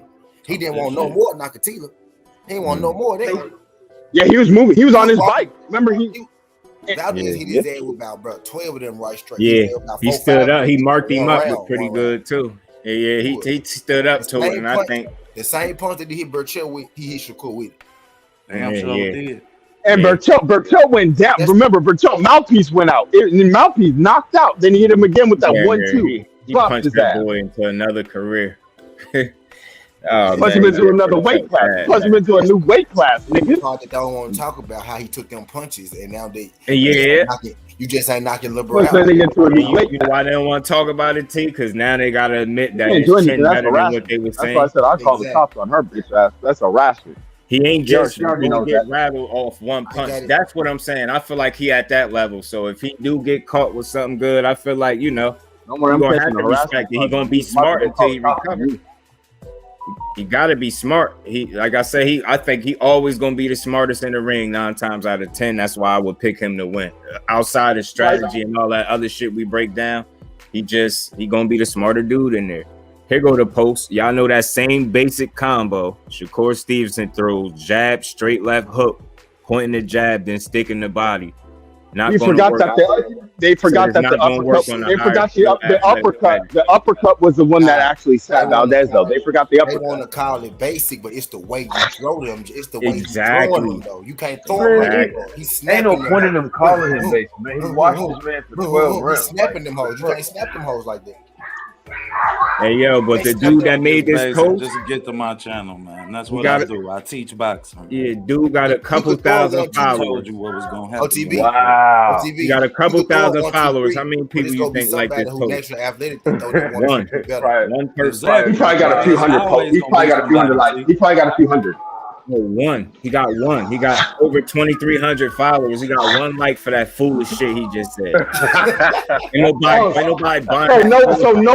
So nobody believes that. You know what I'm saying? Hey, nobody believes after that. So it ain't like they ain't see it. They like, man, this boy tripping. You on your own with that. You gonna call that boy. You gonna use basic in the same sentence as Shakur Stevenson. You lost me already, bro. I ain't saying the best thing since sliced bread, but God, just do. The worst thing is about this is when your own trainer Eddie Reynoso came out and said that the Black American fighter is the worst and the toughest style to fight. Like, so what more do you have to say about that? People that don't agree that Canelo, it's not about being scared, man. He's smart. He's smart. He know what he lack. And he know which styles is gonna give him trouble, and I think it's a strategic, it's a concentrated effort to keep him away from these people. Eddie Reynoso just told you that. So with that being said, and you Eddie, just do. I would say this: Eddie Reynoso didn't even tell us that. Remember, Canelo told us when Al Heyman said that I'll give you 2 fights. I'll give you 2 fights, $100 million deal. You fight David Benavidez, Jamal Charlo. What happened? Didn't motherfucking Eddie Hearn say that I'll give you $100 million, the same amount? You fight motherfucking Bivol and Triple G. You know what happened? He continued that tour that he on. He said, yeah, he's still staying over there in Europe. He's still staying over there in Europe. This ain't even Reynoso first time even saying that shit though. Yeah, it's not. He's said it on multiple Thank occasions. you. And then you ask Canelo about a fighter, he'll tell you, well, Eddie picked my fights. So yeah, that's true. This is true. He they already said Eddie Reynoso, and he does pick his fights. That's actually true. Eddie Reynoso 0-2 to start the year. Oh yeah, we do our homework around here. We do our homework around here, if it ain't factual. and his boy, remember, his boy Jesus Martinez. He's about to lose to motherfucking. I think he got to fight like Sor Rungvisai. He about to lose that motherfucker again. So he's about to go 0-3. I think he knew he's in there with somebody that could punch, and he wasn't trying to become nobody highlight reel. Oh, and then another thing for the people criticizing that he didn't stop him. I mean, I noticed people noticed a lot of shit in that fight, but did y'all notice Shakur reaction after that bell rung in the 12th round? Y'all ain't see what he did? Kind of immediately. He was dancing. That nigga was running around. He knew he won. If you watch the last like 20 seconds. Right when it was over, yeah. Did y'all see they put the camera on? He looked at his hand. Oh no, I saw Valdez go to his corner and he looked so depressed. He even knew. He knew about that fight. I'm just saying, like, because people was like, he should have stepped on the gas a little bit more. My point I'm making, if people caught him, he looked at his hand and he shook it a little bit, like saying like, yo, I don't know if he heard it for real or something, but he did indicate something was wrong with the hand. I seen somebody. So Justin, Justin Boxing, to the panel and everybody. To the panel and everybody, I want a question. So did Pitbull Cruz, did he deserve a draw when Tank injured his hand in the 3rd or 4th round? Remember, because Tank couldn't hit that power when he hit that nigga on the top of his head and damn near broke his hand on the knuckle. And remember, he just boxing, moving. He punched hands too. It's a still shot picture Pitbull had posted. That's why, like he was saying after the fight, he caused the injury. Some people misinterpreted. They thought he was saying he did something to Tank that caused it. He was telling them, like, by him trying to block one of them uppercuts, I think they punched each other on the hand. I don't know, but I know Tank started, shaking I thought it was a punch on that. I thought it was a punch on the head because I think he hit Pitbull on the top of the head, and I believe it was some of both. But I believe it led up to it. You know what I'm saying? He was hitting him hard on the head. Yeah, that uppercut, and then it's when he was coming down and it landed right on his forehead. And Cruz is coming down and Tank fist met him. Still got that on his page. He had a little picture of fighter of get hurt during the fight. It's an automatic 10-9 round to the opponent. This man got one arm. And this is the only thing I'm gonna say about the fight Saturday, y'all. And shout out to BFTB for saying this. You don't play with your food. Nope. Yeah, you don't play with your food, and that's all I'm gonna say, man. I'm gonna give him a A. But it was times I saw during the fight, man, he could have got his ass out of there. You know what I'm saying? Now, I know he wanted to beat his ass. I get that. But you got food that's standing in front of you and you bullshitting with, that's the only knock I got on that fight. Other than that, man, he put on a masterclass ass whooping. But But that's why I asked the question, was it any, did anybody hear anything about him potentially hurting that hand? And I ain't even talking about people reporting it. I just noticed I seen him look at his hand and shake it real quick. He made a quick face, but then he just went about his business. I ain't see him like favoring the hand, but I'm just wondering if that made him kind of pull up a little bit, because I felt like them body shots was hurting Valdez. Looked like he was chopping him up a little bit. I'm kind of like what OTB said, man. He didn't want to get caught. I think Shakur was smart enough saying that he didn't want to get caught. After that 6th round, he started getting more technical. Then the pressure let up too. Yeah, and that's what I was saying when I broke the fight down last week. You feel me? Like hold on, let's not be such fans of the moment when we see this shit actually happen that we don't realize what else. Yeah, because he buckled. OTB. I want to say something, but did you not listen when Jim Tessitore said that in round 9, round 10? He said that, hey, it looks like Valdez is ready to go. You heard when Jim Tessitore, the ESPN announcer, said that. Yeah, he said he's ready to go right now. Yeah, and I ain't denying that. Yeah, I mean, but I'm just saying that I knew that we was gonna see that. So yeah, I mean, you got to think of the will. Once again, you got to give some credit to the opponent too. That's some hell of a willpower that Oscar Valdez showed, because the average motherfucker getting up out of there. This ain't the last 3 rounds after Nakatani caught him in the 8th round, I believe. Yeah, I mean, that nigga was on his fight dance. He was on his fight. This is goddamn it, him moving and beating your ass at the same time and eliminating your whole left hook that you want to land the whole fight.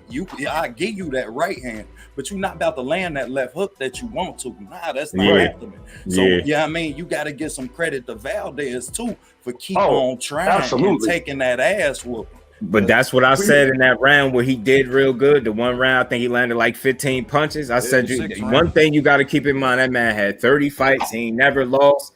And if you watch any of them fights, he don't stop. So as long as that man on his feet, he tried. Yeah, because he couldn't stop because of that fentanyl. He couldn't stop because of fentanyl. That fentanyl. And there you go. For people that come on, man, let's not take no credit from him though, man. I'm sure that they was tested. I'm sure Shakur made sure. But wait, we can't. But hold on, guys. My only thing is. When it came to Robson Conceição, did they not let him fight under fentanyl? Yes or no? We know. So come on, I believe that don't take away that he a warrior though. He a warrior whether and he got a chin, whether he was on the juice or not, or off the juice, bro. The nigga's not gonna quit, bro. Big Baby Miller's a warrior. Big Baby Miller's a warrior. Hey yo, here goes the picture where he got the caption in Spanish, but I'm assuming he was talking about how he hurt Tank. It's a picture of him punching Tank on the hand, directly on the hand. You don't have to pull out that Big Baby Miller. You gotta know that. That motherfucker got popped 4 times. He still got popped. Hey, you know how to pull out the Big Baby Miller. You know I had to pull that out. Oh, but what about John Pascal? John Pascal. Big Baby live in Ohio, man. He from Toledo, man. And he you know I had to pull out the Big Baby. You know I had to pull out the Big Baby. No longer Big Baby. When you take steroids, you got to figure out how that shit works. If you get caught, you know what I mean. He passed the test this time. I'm saying maybe he figured the shit out. That's type of shit that I be saying. Now you instantly proven guilty. You've been proven guilty. Now I can't keep giving you passes. You know, I can't say, oh well, you just did it once. It's one thing to do drugs. It's one thing to even, go to jail or some shit like that. But it's another thing to be in there taking steroids to beat you in a hurt sport, bro. It's different if you let your personal life affect you in the ring. It's another thing if you take shit in the ring to enhance you inside of the ring. You know what I mean? 2 different bodies. But I'm with you, T. Didn't get caught this time. I mean, so it was on the Nah. I'm with you. You own something from the performance. But I think, but I think, but when it be like that, I can't prove that they still on it, but I think they just figure it out. You know what I mean? They figure it out what to do. No, T, you 100% hit the nail on the head. But I say this. That's what Valdez was saying. I say this. Valdez never been soft. He never been a dude that been put down. He never been no point in his career. Wait. He actually has been put down. He actually was dropped before by Andy Lopez. Adam Lopez. He got up and won that bitch too. But that's why I only want to interject there. My fault. There's no quitting him, is what we saying. There's no quit. But I mean, put down consistently. I mean, ain't no quitting Valdez, man. I mean, you gonna have to beat his ass. And here's the thing: you can't talk bad about Oscar Valdez because when have you ever seen quit? If you never seen quit when it comes in. But for me, I try not to ever bash none of the fighters, but definitely not the opponent. And it's a fighter that I'm rooting for because I keep saying it. You saying less about the fighter you like when you saying all his opponents is shit.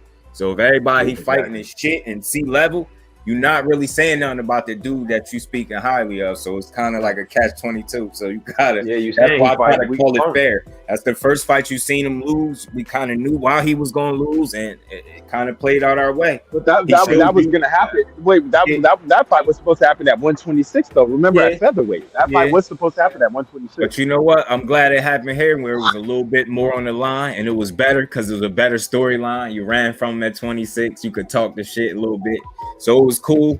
So I'm like, I'm just hoping he don't get stop from doing nothing he want to do when it's time for him to, if he want to chase the rest of them belts, the other 2 belts.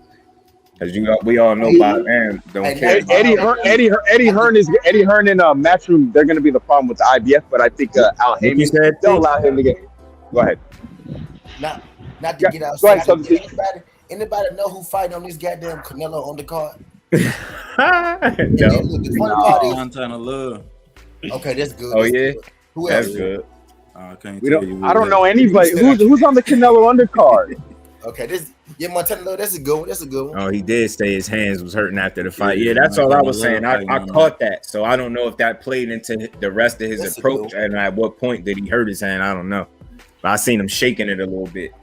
I can't say you hurt your hand when you're over here proposing to your girlfriend. You dropping down on the knee. The only time you ever been dropped in the ring, you dropped yourself. Yeah. I seen so much negative. You can have negative comments. You see how people, bro? They were talking so bad online about that. When I was 12, I broke my hand. I still. I'm just playing for you. Yeah, he's stupid. We can hurt your hand and still. We can hurt your hand and still perform. Yeah, because I'm gonna be honest. I tell people I broke 2 fingers in a football. I broke 2 fingers in my football game. I broke 2 fingers in a football game, and I didn't even know that. They counted a million with the same hand. I was paying attention to the little shit that happened. You feel better when you count the mic. Oh, you're talking about the fight that happened. You're talking about the fight that happened after when the press conference fight went. Nigga, that's butthurt feelings. They talk about Shakur, he needs to leave his family at home. Don't bring the ghetto over here. Like, nigga, what the fuck? Like, what the fuck are you talking about? They remind me. When they attack Shakur, because we got to put out what really happened that day. Because I heard, goddamn, that wasn't even Shakur family. That was Valdez family. Start some shit with Shakur mama them. Mm-hmm. That's what I've heard a lot of things. I've seen a lot of things. If you look at Tampside video, they were Hispanic and Latino descent. Yeah, man. They were running over there too. So when Shakur ran through, you seen him take off and he disappeared, and all you see. Wait, hold on, G5. But G5, Shakur's Latino. You know how they just tried to remember? He's a Puerto Rican, right? He's a Latino. Yeah, but so he's a Latino. No, he's not. Both he's Puerto Rican. We can't claim him. We don't claim him no more. He's over there. Well, he's Southern team. We go at it. You know, we don't. I joke with security. Yeah, that one disrespect no Mexican or no. I get what you're saying though. I get what you're saying, but Shakur ain't never said he wasn't, a black boy. He just said I am Puerto Rican. He was, I am that too. My daddy this, my mama this. Yeah, that's all he said. Now here's the thing though. But Southern T, did you not see what the other channels did? They all of a sudden now he's a full Latino. Then now all of a sudden he's a full Latino. He's not even black. He's nothing. Nigga, they claimed him.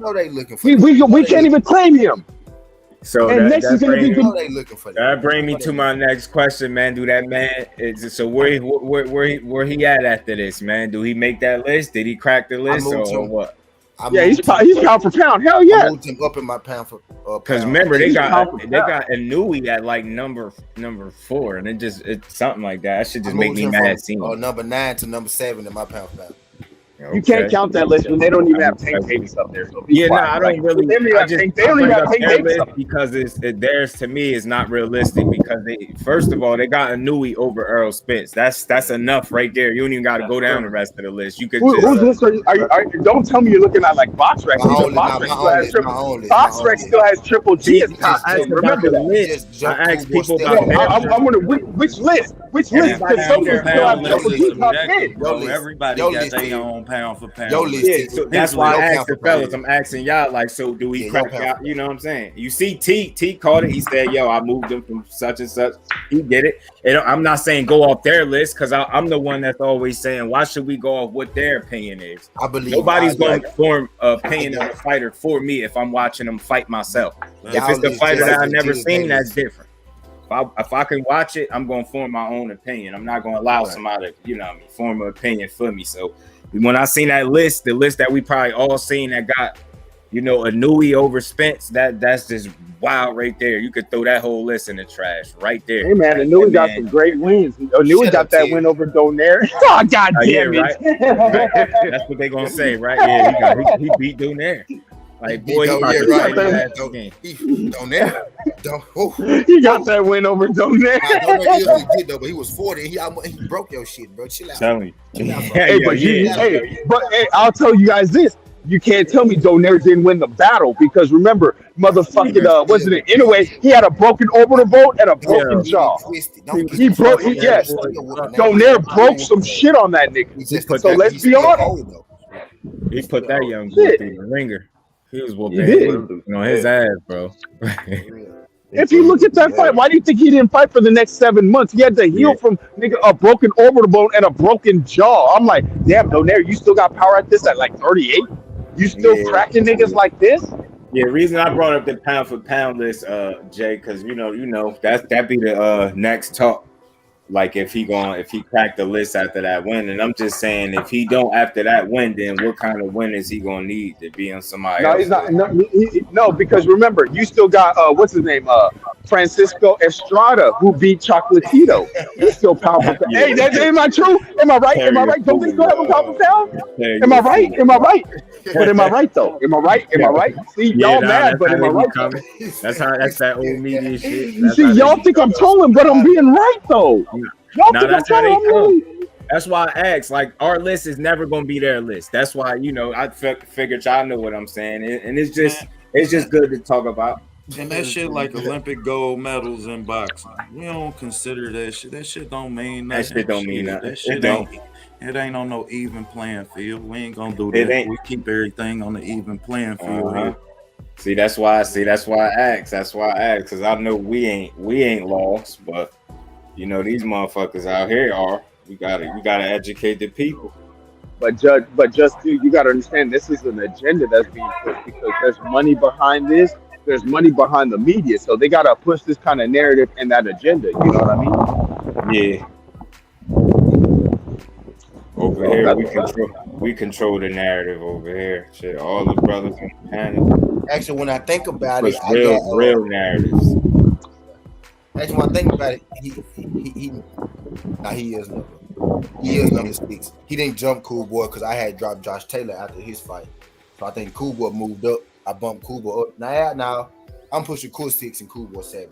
I heard somebody talking about that fight as a potential fight, saying Cool Boy whoop Stevenson ass. I think he was joking. No way. Joking. No way. But even though I love Stevenson's inside. No, I love Stevenson's inside fighting. He's a hell of an inside fighter. But dude, Shakur's gonna keep his ass at range. That range fighter, that jab, that right hand jab, and then that left is coming right behind him. Let's talk about it, y'all. Yeah. Cool Boy bread and butter is in the inside. Cool Boy and Shakur, I don't know, bro. Cool Boy. That's it. Cool Boy will get in the inside of you. I'm gonna say that he's gonna work the inside of you, bro. And I'm gonna tell y'all who said this shit. And remember, you're talking about a Philly fighter. Remember, you're talking about a Philly fighter. Philly fighters don't lay down. Am I right? Philly fighters do not lay down. He's in the same camp as Jaron Enos, nigga. I rock with Cool Boy. He's in the same camp as Jaron Enos. Yeah. So come on, you know Philly fighters, they tough as nails. I always call him unified, but underrated. It's levels of this shit that y'all see. What y'all think Shakur walked in the ring at? Yeah, he looked big. 142, 142, 142. Shit like that. Oh, he hydrated. He hydrated to 142. He damn near He was damn near welterweight in that range. He was a welterweight. You damn right. That nigga was a welterweight. 147, he was a welterweight. That nigga was a bro. Did you not look how big he was?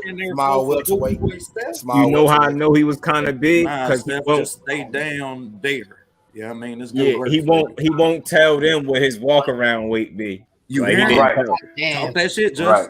He ain't want to tell him. Say it again, just. But just do. You act like, but just do. I just seen Crush say something. You ain't saying shit in a minute. What's up? What you say, Crush? No, I was talking to somebody else. Inside the house. Now y'all good, y'all cook. Yeah, no, I thought you had something to cook on, but yeah. I was gonna say, hey, real quick. So when it comes to walk around weight, I understand that. Like, you really think Shakur's pushing over 150 pounds, like walk around weight? Like Yo, really? he outside? might be, yo. Yeah. Really? So wouldn't that incur like a fat camp or like I gotta lose major weight in the training camp in those 10 weeks? No, your body is 80% water. You only gonna drop water mass. You're not gonna drop muscle mass. I'm not gonna say this, but we doing the Tank Davis. We gonna walk around in the track suits and everything all day. We gonna live in that. Shakur not doing it no more. Yeah, no more.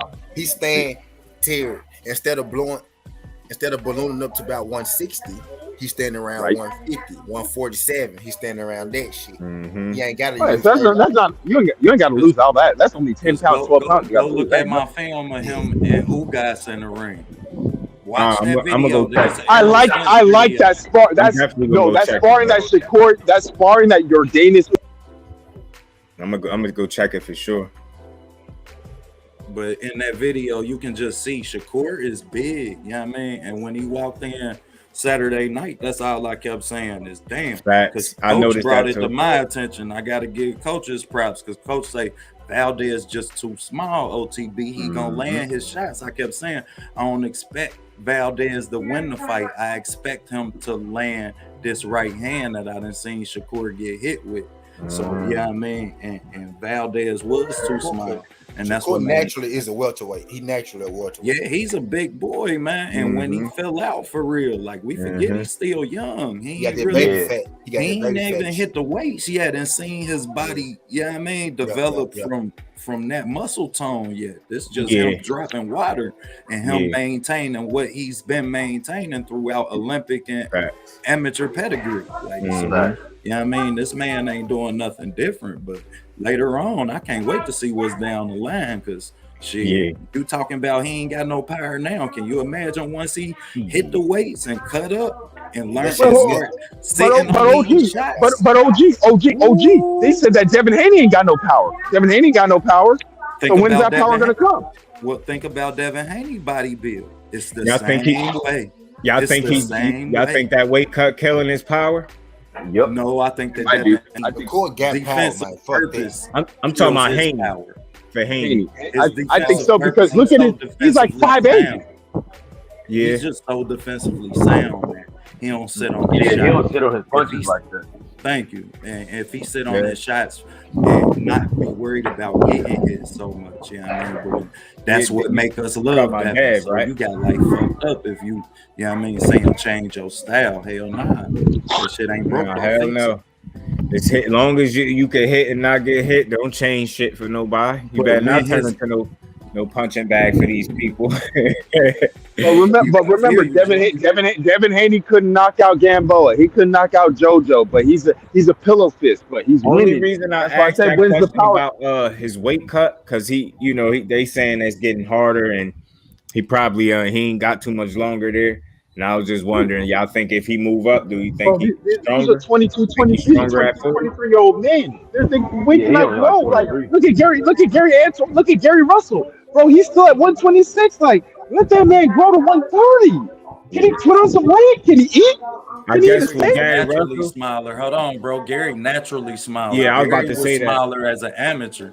Yeah, you know how many years he's been a lifelong. But he's been a lifelong fledged 126. Like you don't want to get a stake. You want to get to 130. I'm cool with him staying there at 26 because he's small. He's really Gary Russell like 4.5 or some shit like that. Yeah, I think he's like 5'4", 5'5". I think he's short. He's short. He's not big, so I don't. You get what I'm saying? He's gonna be putting himself at too much of a disadvantage trying to play with them big dudes. Oh, that's true. I didn't think about that. I was just thinking about like you don't want to eat. Like I know you ran the division. Like you don't want to eat. You don't want to go up. Like come on, man. Like I know. He 5'5" with Timberlands on. Oh hell! Oh my God! He's like a 5'3", 5'4" fairy. Then that nigga's a fairy. I guess what's the real deal about 5'3", 5'4" for real walking around this motherfucker. But you see that size on him. He got grown man muscle. I'm like, and he got power. He ripped. That's what I said. Like, Gary Russell's strong, yo. And that's what I said. Like, another 4 pounds. You don't think another 4 pounds junior lightweight? You don't think another 4 pounds junior lightweight would put off some pack that punch? I don't know. I just feel like he should have been able to get them other dudes in the ring They didn't want to. Nigga, I went to your dad, Leo Santa Cruz, touched his chains on film, and you still didn't want to fight me. Nigga, what more do I have to do? Nigga, do I have to show up to your daughter's quinceañera? Do I have to go up to the quinceañera and be like, nigga, what's going on? Like, nigga, what more do I have to do? It wasn't just Leo. But you didn't want to fight Gary Russell. You fought Tank, but you didn't fight Gary Russell. What they think about Gary Russell, and yeah, I mean, I agree. I think it's good smoke for Gary if he get on up there to 130. And coming off his shoulder surgery, I think that's what I looked at to see that's what Gary did. Yeah, because I feel like that weight class respect on your name. Yeah, I think he could get some smoke up there. Oh, it's good smoke. They got some good 130s up there. I mean, he could fight Chris Colbert. I think that was the one that was calling him out, and then and now it's not going to make no sense. He ain't got no belt no more. So fuck. I mean, at 130 belts. What you think about Gary and Shakur at 130? Bro, OTB, that's the one. What you think about that? Come on, man. That'd be a good. That's a great style from the beginning. That is a great stylistic matchup. That's a great stylistic. I thought you was gonna ask about it at 126. I thought that's what I gotta respect the Gary fight game, man. I was trying to stay away from it, man. Shakur took that. Shakur didn't even unify at 126. He took that belt and nigga went He defended it. He took it from Joey Gonzalez on the vacant. Nigga went up. Nigga, he got that belt. Nigga, I went up. I think he probably defended it once. Nigga, I went up. That's it. He didn't want to even unify. Kyle and Batman myself, like, oh, I know Gary watching this shit, thinking like, man, let me get some of that work. But remember, remember, landed consistent right hands. Can you imagine him, Gary, in that fight? Them three pieces.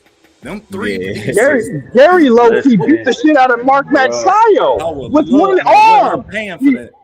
Gary beat Mark Magsayo with one arm. Shakur is my guy, but listen, I love to see that shit. I rock with Gary.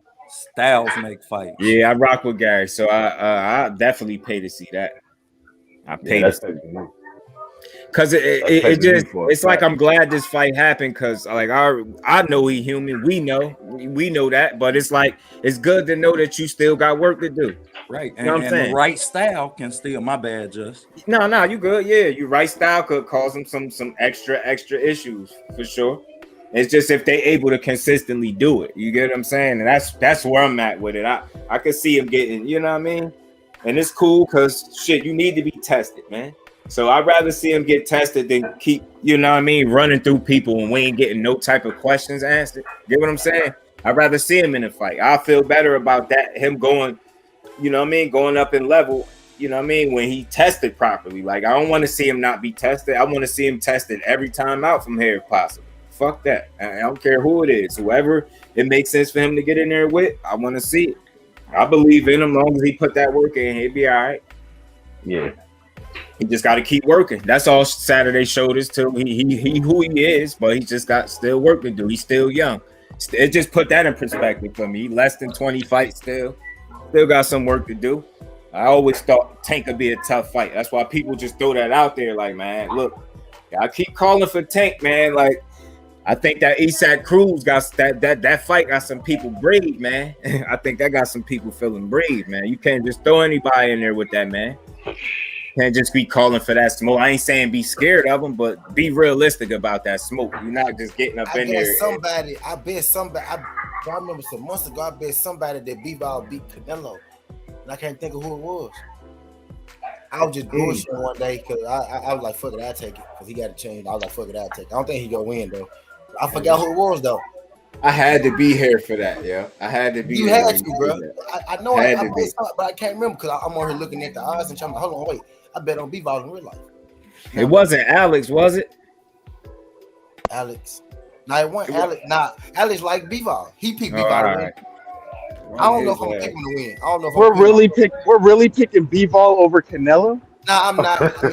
Not really, but I don't know. Come on. I really don't know. He got a chance here. You know that and I'm about to drop B-Ball and Canelo video probably. Me too. That's why I really don't. You don't think, nigga, B-Ball's about to take the motherfucking Danny Jacobs payday.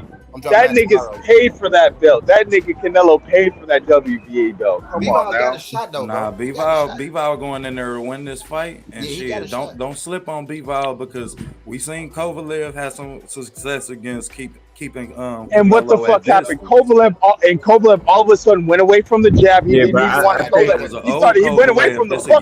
He started throwing that fuck jab. He started throwing the fuck jab, and then he got his ass caught.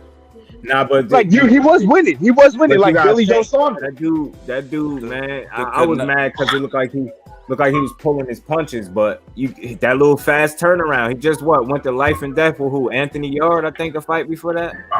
Yeah, he was Anthony Yard with Canelo. He didn't give himself the best chance to win that fight at all, which is probably explained why he looked the way he looked, because he was winning to me until Canelo just lowered the fucking boom. And here's the worst thing. Just do. He said about to get walked down and counted. No, the worst thing was Sergey Kovalev actually jumped on another. He jumped on an actual. Sergey Kovalev actually jumped on. I'm not sure if you follow Blue Blood, but Sergey Kovalev actually hit up Blue Blood's panel, and he hit up his chat. And what he said was that Canelo didn't give him enough time.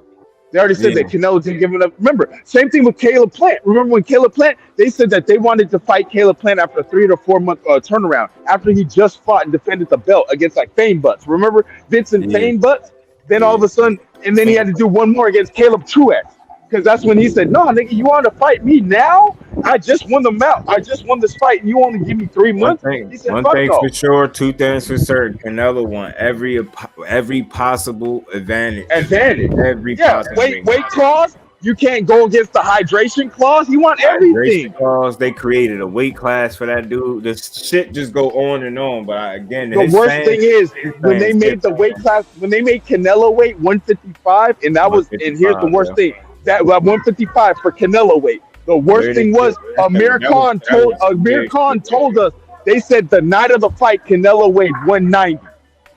He said that night he came into the fight one night. So how the fuck did you gain 30-some pounds overnight? Hey, I'm gonna say this. I ain't hear that, and if that's true, I would. Go Google it. Go Google it. You can Google. You can YouTube it. They said that the weigh-in content like that, yo, ain't no way. They said Canelo. They said Canelo stepped in the ring at 187, 188. Khan's 10 max is probably like 160, maybe 165 max. God damn, 190, bro. But he not the only fighter that's doing that shit. Nah, he ain't. He definitely ain't. But why I be so much on his case? Because they call him the face of the sport. So I be on his ass. Like, yo, you got. But nigga, 150 from 155 to damn near 187, 188. How'd you gain 30 pounds overnight? Why would they do that? Nigga, they said. Nigga, Amir Khan will tell you. He went on the interview. You could YouTube it. He says the night that I fought Canelo, he was weighing 187, 188, and we just weighed in at 155. Yo, how did you turn your head for a second and turn back and just would have seen like a person laid out the way Amir Khan was? You would have thought somebody hit him in his head with a bottle or a bat or something. Look how big Canelo was in the ring compared to him. Canelo was big. It's bringing back flashbacks. Now I'm just thinking. So now my question is: if he's at 175, if Canelo's at 175 at 5'7", is he not hitting that motherfucker damn near 200 pounds? Doesn't matter. He make the weight. Oh that's shit! That's my question. Do it matter if they make the weight?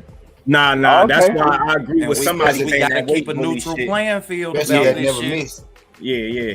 Somebody said something about that. If you make, T, you said it right. If you make the weight, ain't no such thing as a weight bullet. Especially if you never miss. Now, if you be missing this shit, that's I don't feel like he a weight bullet. I just think he's very smart. Like it's shit that we as people we could pick and poke at, but I think he's very smart at tying up a loose end and like capitalizing on every potential advantage, regardless of what it is. Like I think he understand the business that much where he do that, but that shit is just funny to think that he was 190 pounds. That's why he fought that fight like that. He was cool with all. It was like him getting stung by bees over and over. Amir Khan hitting him until he got closer. Bro, that ain't nothing new. Who is it, man? One of them basketball players said they used to send hookers to their opponent's room. Magic and them, I think. Said they used to send hookers and shit to motherfuckers' room in the playoffs. Yeah. So that they off they shit. You feel me? Like drink. God damn. Like you can't knock that, man. Come on, y'all know shit. we in the world of early burn, get the worm. Shit. Anything to get it, man. Shit. I'm up at 4 in the morning on y'all ass. Until 4 in the morning. It's not time. That shit crazy. Whole time you think a nigga looking you out. Next thing you know, he had a plan. You fucked up today. You tired as hell. You tired as hell. Ain't got no legs. That shit crazy, yeah. Everything in front of the rim.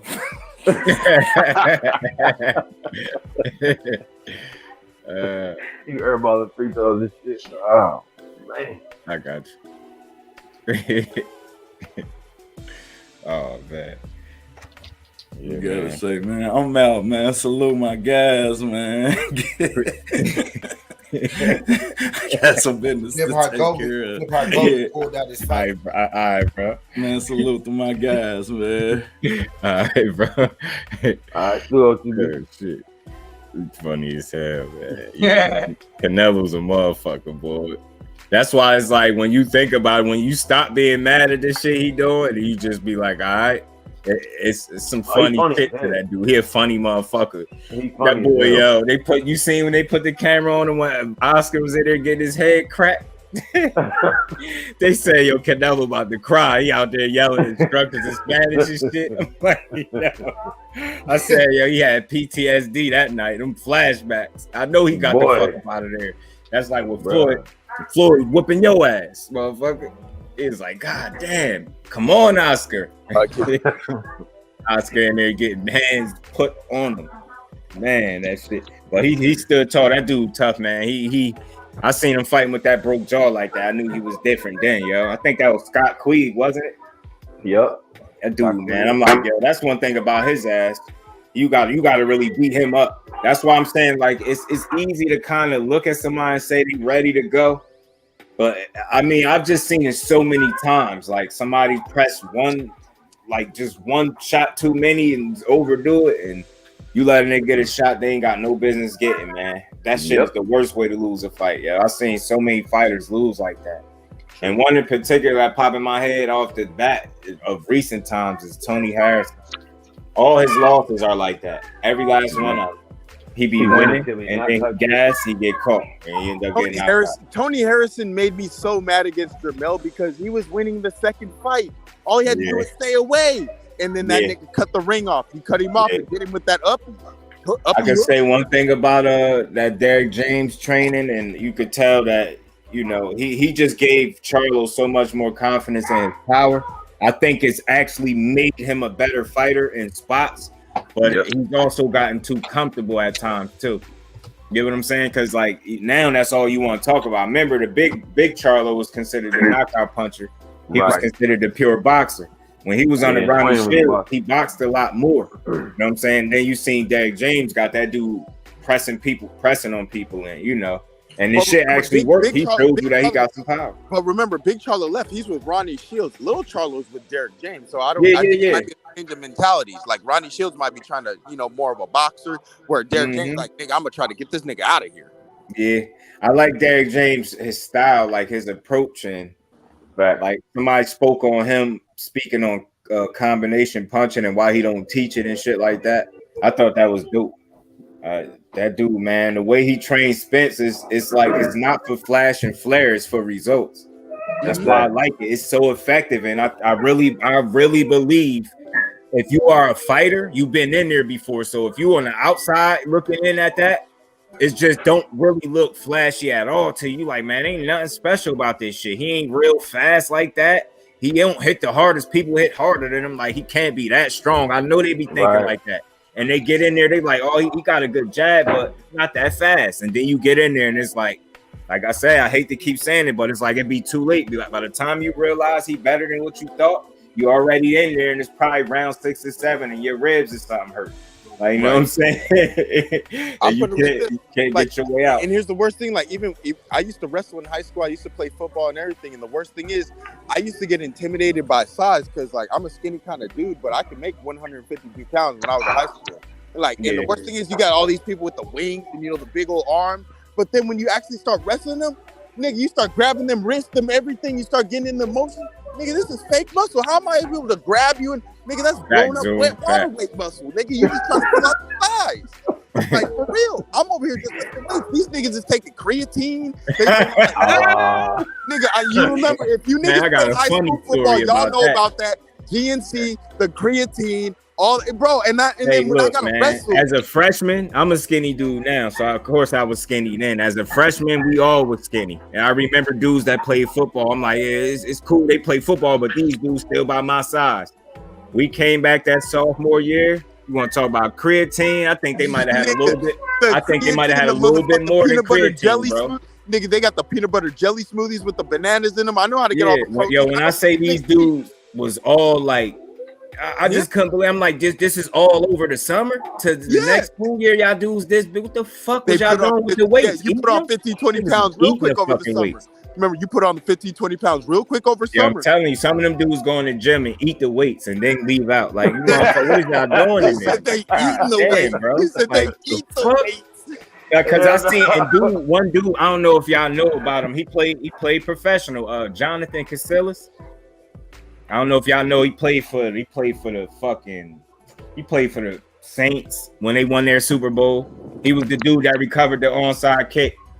The reason why they fucking won. He played for them. Yeah. He played for Tom Brady. He won a Super Bowl over there, and then he finished his career out on the Giants. He was a captain over there, so he was solid. He was a good player, but that motherfucker in high school, man. I can tell you everything in high school. You went to high school with him, dude, them supplements and everything, and you know that boy was a clown, but he was one of the dudes. His freshman year, he was small as shit. He came back the next year. Him and the running back was Andre Dixon. Man, them dudes was huge. I'm blown like, up, huh? Blown up. Hey man, I don't even want y'all. Don't even stand by me. Go stand over there with that cocky shit. Get the fuck away. You know what I'm saying? That motherfucker's big as hell. That boy was big, man. And Jay, that shit translated for him. Jonathan, it translated for him like in the pros. His fucking weight was up. He just from there. I've never seen him small again. He was small freshman year. That was it. Them motherfuckers all came back big, but you know, I did hear the little stories, and motherfuckers definitely had creatine, but a couple of them niggas probably sampled with some other shit too. Cause I'm talking about, I ain't no fool. They got big as shit, yo. I'm telling you what it is. I wasn't born yesterday. You know what I'm saying? I'm like, well, I got skinny nigga. Like you could tell I do some push-ups and shit, but I ain't doing it. You get the cuts. See, here's the thing, Justin. You get the cuts. They get the size. Yeah, we cut up as fuck. And I'm only the most I can ever get is 170, 175 pounds. Again, I'm 6'2". That's the most I can ever get. I have to start slender. I had to start eating people to be 175. I come from a heavy set family. All my cousins are over 200 plus.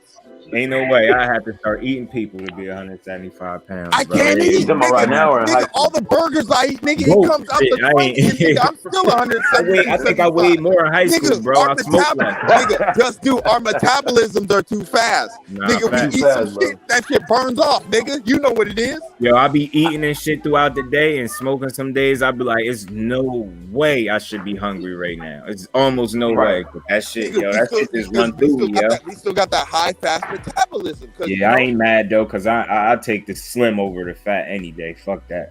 Thank you. I ain't trying to run around here and can't breathe after I took a couple steps and shit. That's different.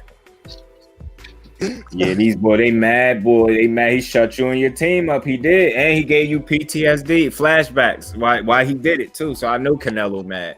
That boy was sitting in that. He was saying he had that look on his face like, damn, ain't nothing working, man. God damn it. Hit him, grab him and hold him. Grab him and hold him. Canelo had that look of grab him and hold him. He had that look of I'm not fighting no more American black fighters. I'm not fighting right? I ain't fighting Jermell Charlo. Shit. Yeah. You're lucky enough if you get David Benavidez. Oh yeah, while we on it, I hope the rest of the boxing world know what that means. Like we got the jokes, we got the first laugh. The first laugh was seeing Canelo in the ring in the crowd like this, like he just wasn't happy. He looked sad. At any given minute, it looked like he was gonna get up and leave and cry in the car on his way home or wherever the fuck he was going. But he gonna get the last laugh because he like y'all laughing now, but I bet you I won't be fighting no fucking Charlo and Benavidez. See who get the last laugh, motherfucker. Right. I mean, bet you won't see me in there with no Charlo. Goddamn, to be on his leg. Remember, his fans are saying history and legacy. So your history and legacy is that. Oh yeah, Jay, you put 20 on, so you did it. I believe they did some of it. They definitely worked out because they wasn't like without doing that. Them dudes was the workout crew, but you know, you hear a little whisper here or there that they might have had a cycle or two. You know what I mean? Or three. You can believe it. Look at Canelo already got caught for fucking clenbuterol. You can look at the man's transition. The man he's been juicy. But remember, yeah, I think the biggest issue for him, like that people got to question, like if we just being realistic and it's not taking that from him, he's doing some shit that you just never seen nobody else do. You seen, you know, more physically gifted athletes than that guy. You know what I'm saying? He's not that big to be doing that. He don't have the kind of frame where it look like he should be doing what he doing. Right. Yeah, and still he jumping up and down weight classes and he looking like he been there his entire career. I have a problem with that.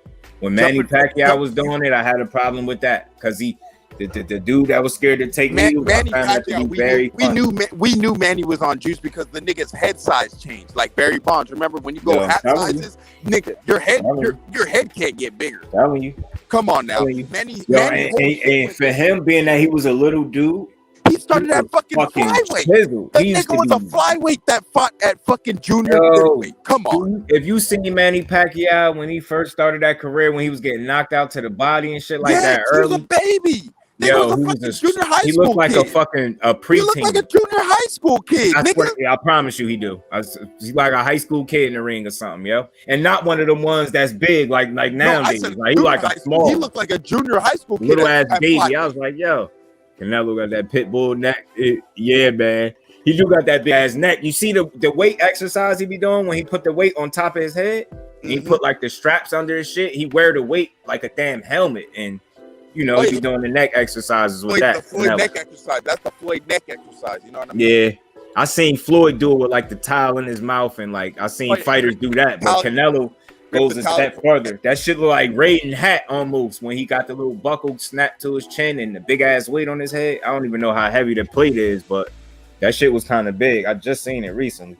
But you got to understand, like ever since that Floyd lost, dude has been over here doing everything black now. He's trying to adopt that black style of fighting. He's doing a lot of to a certain degree. But his athleticism, he's limited athletically, I believe, and I think it's some stuff he wish he could do physically that he just can't do it because he just not that type of athlete. So the things that he can do well, he's incorporated into his game, like the upper body movement and the dipping and you know what I mean, the slipping. He added, I think, more feinting to his game because you see how he was smart about how he closed the gap on Caleb Plant. He was able to land that shot. That shot he landed, he wasn't landing that shit early on. And he switched up the way he threw it, and that shit really worked for him. Right. Caught my boy high on the head, man. He punched right past that glove. Like, he placed that punch right where it needed to be. And I'm like, shit like that, even though he pissed me off for the way he moved, I still respect when I see him do some shit that I know it deserved credit for. He closed the gap the right way because Caleb Plant almost was doing what Floyd was doing. But you could tell Floyd has mastered that. If Caleb Plant hadn't mastered that punch, I think Canelo landed, I don't think he lands that punch. If he mastered what he was trying to do against Canelo, he did it really good, but he didn't master it. He didn't have it mastered because I think if he did, I don't think that shot would have hit him where it did. I think he would have made it out of the fight without getting stopped. Well, remember, like with that Caleb Plant movement is really good. Reminds me. I sort of had Caleb Plant winning up until like he wanted to keep engaging. Like Billy Joe Saunders was up on Canelo. He was up on the punch count. Yeah, facts. They I agree 100%, bro. And that's why he fighting people now. It's a tricky situation with him because it's like he know how to fight somebody where he kind of makes it somewhat hard to argue about it. Like you could say Caleb Plant was an inexperienced, but he an undefeated champion. So it's like once you're a champion, you can't say you're not ready for another champion. Right. He fighting Bivol. But again, Caleb Plant had 21 fights. That was his 22nd fight. Canelo got 60. So he fighting Bivol now. The guy got 19 fights? That's where the issues start to be at for me. Like, Paul never really fought anybody with old John Pascal and fucking Isaac Chilemba. Yeah, it's these styles that he's choosing to fight. He know like these people that he's fighting are good fundamentally and technically, but he felt like that's not enough to beat him. Style is heavy jab. Notice it's heavy jab, not much movement. Stay in front. There's not much movement. Now I'm not teleporting around this ring. Heavy jab. You might get an occasional hook, but I'm in front of you. Black people, nigga, we gonna move side to side. This is what I'm saying. This is what I'm saying. And if you add in the fact that I'm hearing like he might have some issues with his knees, because you see, you don't wear a knee brace for fun. You're not doing that for fashion. No, one of those fights in Europe, he had the damn knee sleeve on. He had the Jose Benavidez knee sleeve. He wore it in the actual fight, didn't he? Yeah. Remember that he did that shit overseas. He had the David Benavidez knee sleeve. I mean the Jose Benavidez. Jose Benavidez knew how to manage that distance, when to punch, when to move, and when to grab Canelo, and how to frustrate him. Yeah. That's why I think the problem people be running into, and who was having that problem. Damn, my boy Ghost at, man, he ain't there, but he was seeming like he was getting frustrated with the comparisons, like the Floyd comparisons with Shakur, like, and I'm like, we got to be real careful with that stuff, because we got to make sure we place and blame where it goes. Don't blame Shakur for those comparisons. Blame the people that's comparing them to Floyd. I think the issue that you're going to run into is like, even if somebody, just because somebody is real good defensively and they can do some things real good offensively, don't mean they're the next Floyd, man. People got to stop being so quick to anoint everybody as the next Floyd. But I agree. Hey, I got the problem that you run into is, even though these fighters be real good, Floyd did everything very, very well at a high level. He's a complete fighter. So it's like, it's hard to compare everybody to him, because it's like, you might be defensive, you might have some good offense, but ultimately when it comes down to it, are you as good defensively as he is? Are you as good offensively as he is? Are you as complete as he is? No, he really, like, the early pretty boy had all the offense. He had every punch in his arsenal he needed with that pull counter. Floyd at 130 stopped Gennaro Hernandez and a few other champions. Like, Floyd, Corrales. Look how he beat Corrales up. Oh, that was at 135. Yeah, just look how bad he beat him up. That was masterclass. Masterclass. Yeah, Floyd, and that's the thing, Jay. So I agree. Yeah, he did what you basically that say to me is being a complete fighter. He know how to do he's always the smartest fighter in the ring. Always. Well, I've been a robbery on the cards because Plant was giving him the business the first half of the fight. I think so too. And I noticed what he was doing. He was staying small. Caleb Plant. Because he was defending against Canelo, and it was working for a minute. Canelo, I give him credit, he made an adjustment, and he made the right one. And when he placed that punch high on the head like that, before he was hitting the glove, so Caleb Plant was able to roll with that shit. But Caleb should have just stuck with the game plan. He had a good game plan. Stay behind the jab, stick and move. I mean, I think he did, but I think what ultimately kind of shot him in the foot too is the fact that he got gas tank issues a little bit, man. Caleb Plant got a little issues with the gas tank, and I think that failed him a little bit in that fight. Because he definitely was more tired than anything. Caleb Plant ain't got no gas tank. He's running. Yeah. We talk about it. I keep it as real as I could be, man. Yeah, he got some issues. I seen him get tired a few times, and as a result, while I'm not surprised by the outcome, because I've seen him get tired in fights that he was winning, and those dudes get to land shots on him. That I'm like, if Canelo is catching you clean, he hit you with more than one uppercut, clean, you probably don't be there to get a third one. You see what I'm saying? So I seen Uzcategui get some shots off on Caleb Plant, even though I felt like that was a nice performance. But only thing real critique was he kind of slowed down in the later rounds and it let dude back in the fight, even though he still controlled it, but he was getting hit with some shots. And I've seen that, if I'm not mistaken, I've seen that at least 3, I think, Caleb Plant fights. He kind of got a little gassed a little bit, and his opponents are able to have more success. You don't have that luxury against Canelo. If you get tired, good luck. Good luck making it out the fight, because he gonna close the distance. And he don't throw a lot of punches, and he got like a lazy approach. I keep saying that to people, they might disagree. He don't really try to win rounds. He trying to break your shit and knock you out.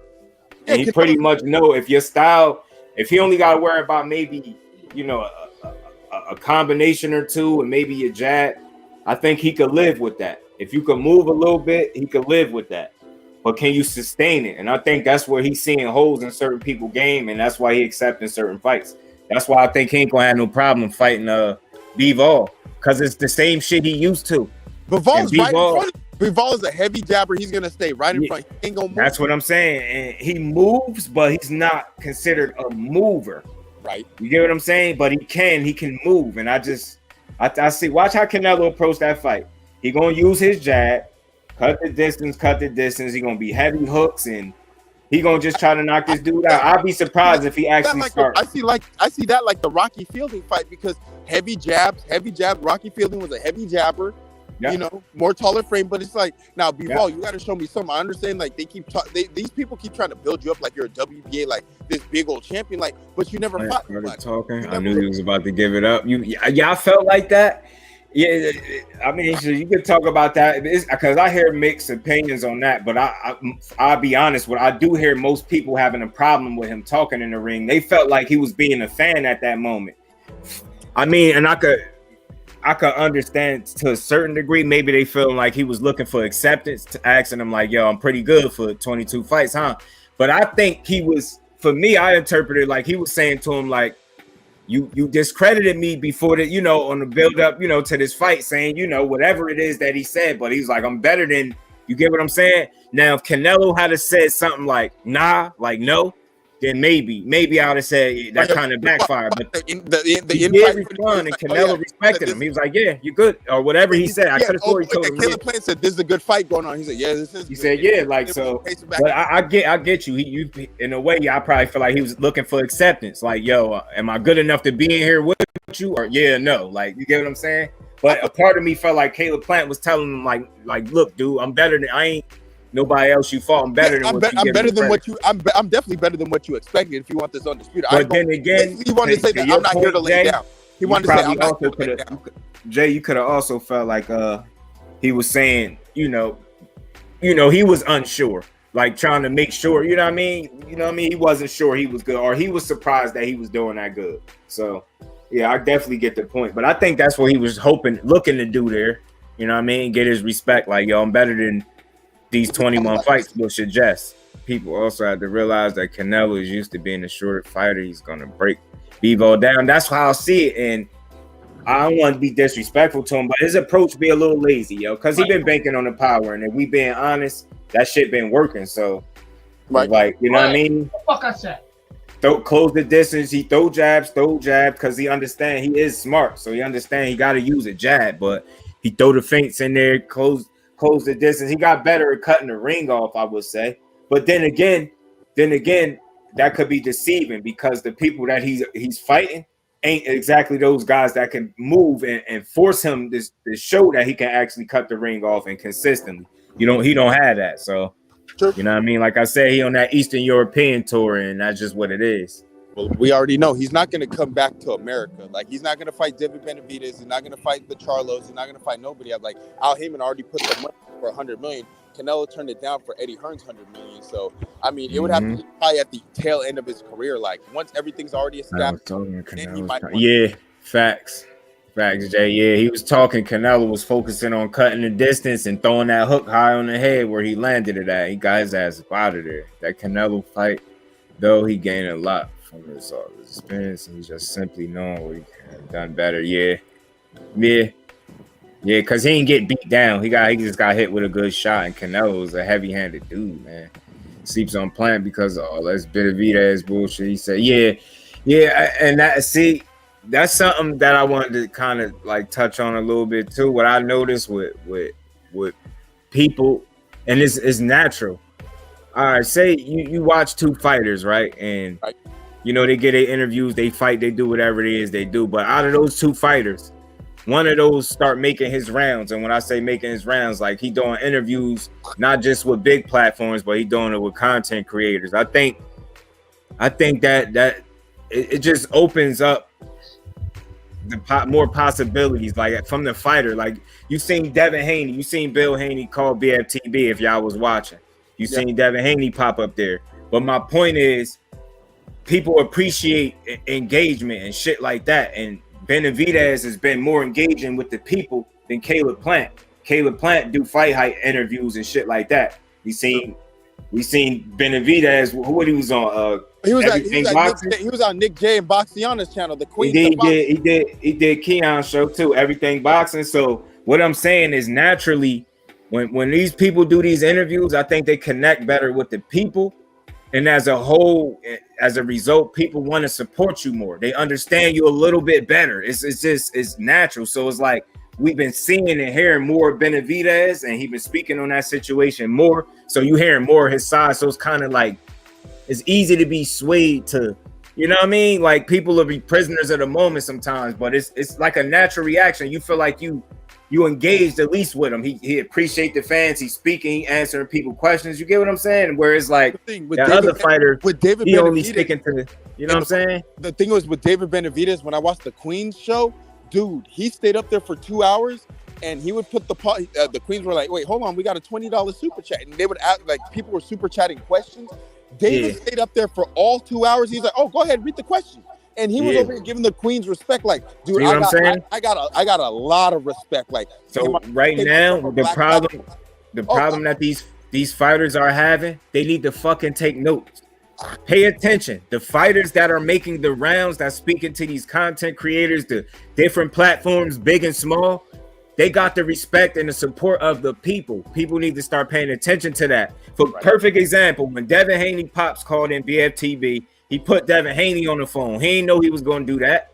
Look at just read the chat, feel the energy. Everything is positive. That's how you want it, because you are engaging with the people that support you. So it makes people want to support you more. Bill Haney's been everywhere. Aki TV, Dante's Boxing. He was even on Fanon. What I'm saying. He was on Fanon for a few times. Been at Southern T too, man. Salute to my boy T, because I was over there at the T house when he had Bill over there too, man. So Bill gets like, you can't tell me. My thing is he make his rounds. Bill Haney builds his son Devin, and that's why I said as a black father, I respect Bill Haney. That happened just like D-Bro. What he has been doing for his son. Facts, Jay. Nigga, I respect Devin Haney. You know what I mean? I respect Bill Haney. But you see how easy, but you just making my point, and that's why I'm glad I'm bringing this up, because it's easier, because you feel like you understand him. You heard him. If he ain't answer a question you had personally in your head, he answered another one of the questions you could have had. And it's just more engaging to the audience, to the people that you want to support you. When Haney was up there for them couple minutes, you start seeing people saying they gonna buy merch. Somebody said they bought merch. BFTB, like he about to get some merch. Like it's just different. People appreciate engagement, and you not being bigger than the platform. That's what I'm saying, big or small. And I'm like, some of these fighters, they don't do themselves a service by like not being open to reaching out to these platforms that spend their time talking about y'all, saluting y'all, bigging y'all up. Like that's where I feel like Bill Haney understands the game and the business. Like he get it, man. He know how to engage with the people, man. And he's the way he rocking for his son. How could you not salute that? You will be a fucking weirdo not to salute that. And that's just what I seen. Like the overall mood and the energy is good, and that's just good for boxing. Like, and I hate to say this, I'll even go to like Teofimo's dad. Like when dads are supporting their sons, even though I think that Teofimo's dad's a little bit off, but dude, he's 100,000% behind his son. He's trying to promote his son, build his son. Like when you're doing shit like that as a dad, even though you're like, co-trainer shit like that, if you're gonna down talk shit like that, like even though we know Teofimo's going through a situation, but look at what his same thing. Danny Garcia, Daddy put him in, and Daddy got him in a great ass situation, nigga. Danny ain't never hurt for no fucking money. Danny over here got houses. Danny over here got multiple places. Like when dads do that, like how the fuck are you gonna talk shit? You know what I mean? Not just to put it on that dad sense. Like you would literally have to be That's a good point, Jay. Like you know what I mean?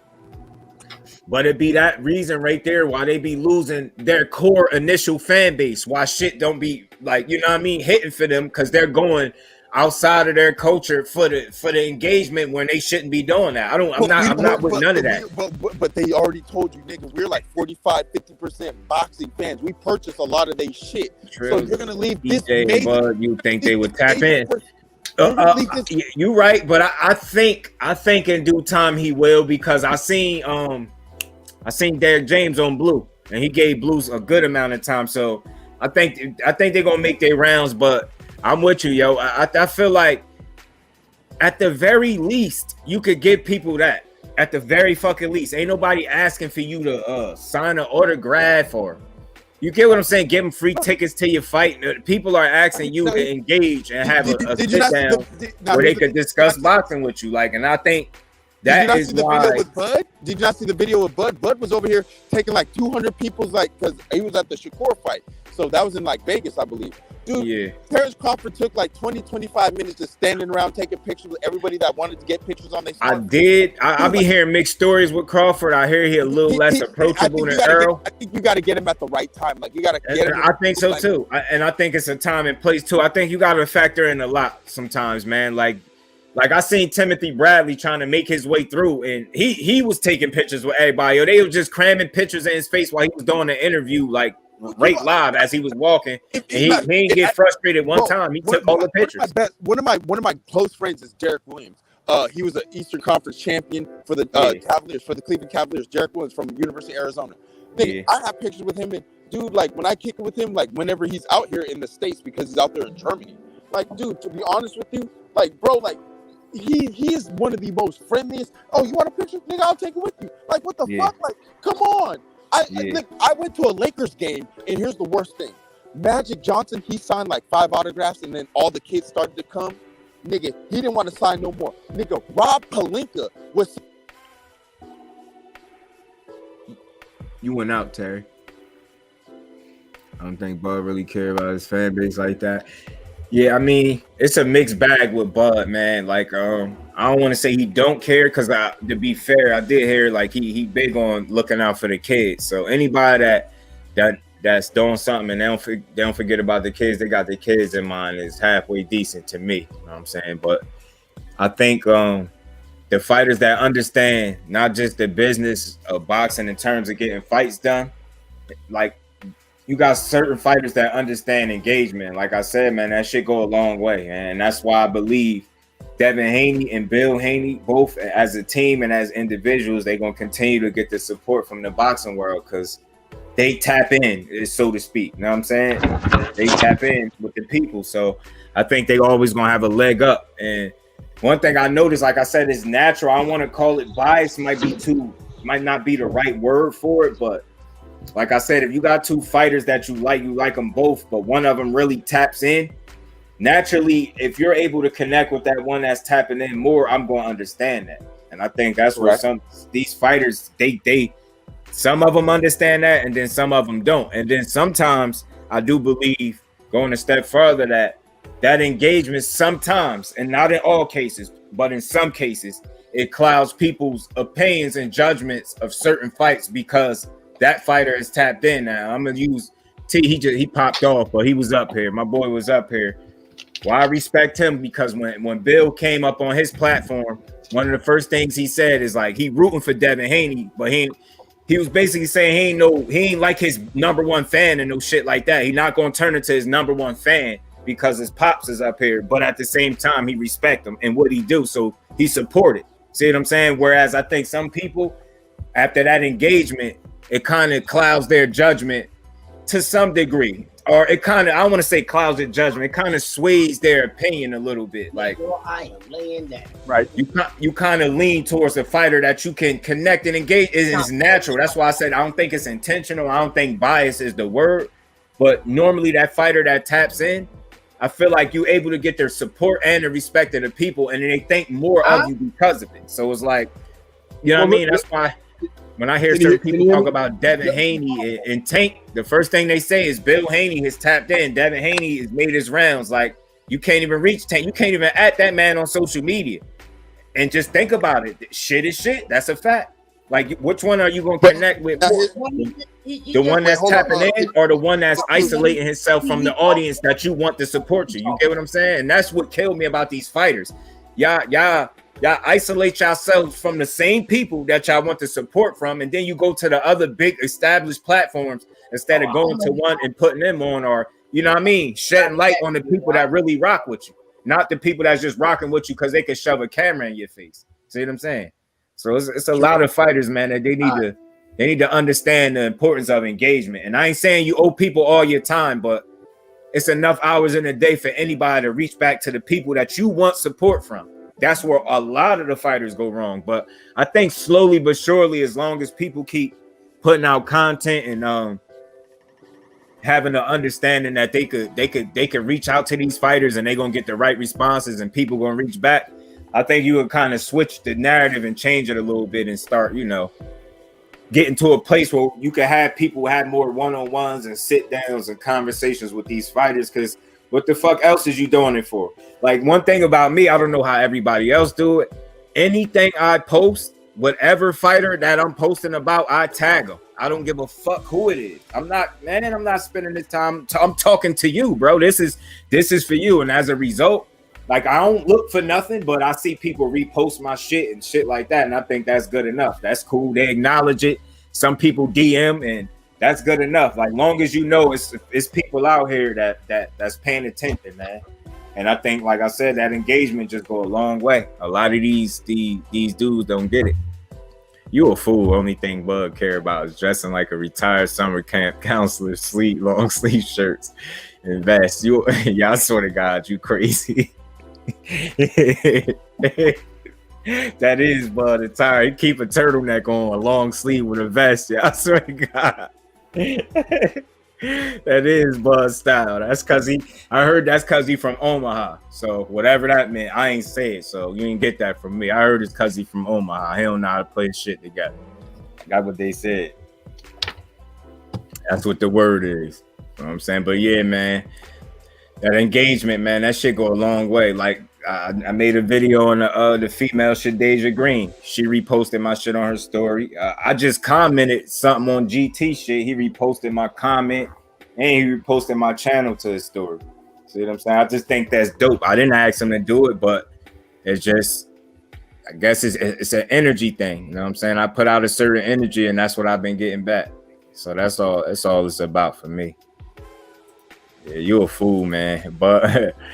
But gonna hear this, man. You better be careful. Bernie the boxer gonna come to his rescue. Bernie gonna pop up here.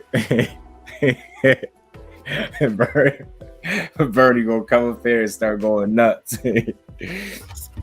They already said you say something about Bud. Bernie already don't like you, so definitely he ain't gonna like me after he hear what I think about Bud. But I think he a hell of a fighter. But I just, big fish, a little bit different. See, Clarissa Shields just liked another post. See, there's certain eyes that, and it's probably GT, that shit with GT and her. That's what I do it for, man. I don't know if you still in here, Terry, but see, that's why I be doing it. That engagement, little shit like that, and shit, she might start following me, shit, and then repost my shit. I would spread the word, man. Spread the word.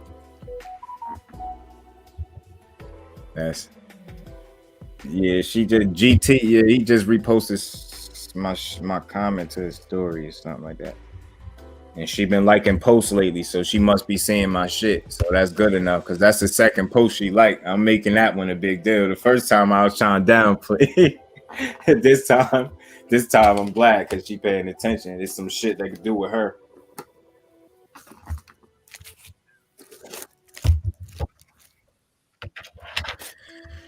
Man, yeah, man. But we had a good weekend of fights, people. Overall, I was satisfied. I think that's another good week of boxing to put in the books. You got two great undisputed fights, regardless of the decision that I didn't agree with, and one of them still was a hell of a night of boxing. As I always say, I'm from Jersey, so my Jersey boy Shakur put on. He did his thing.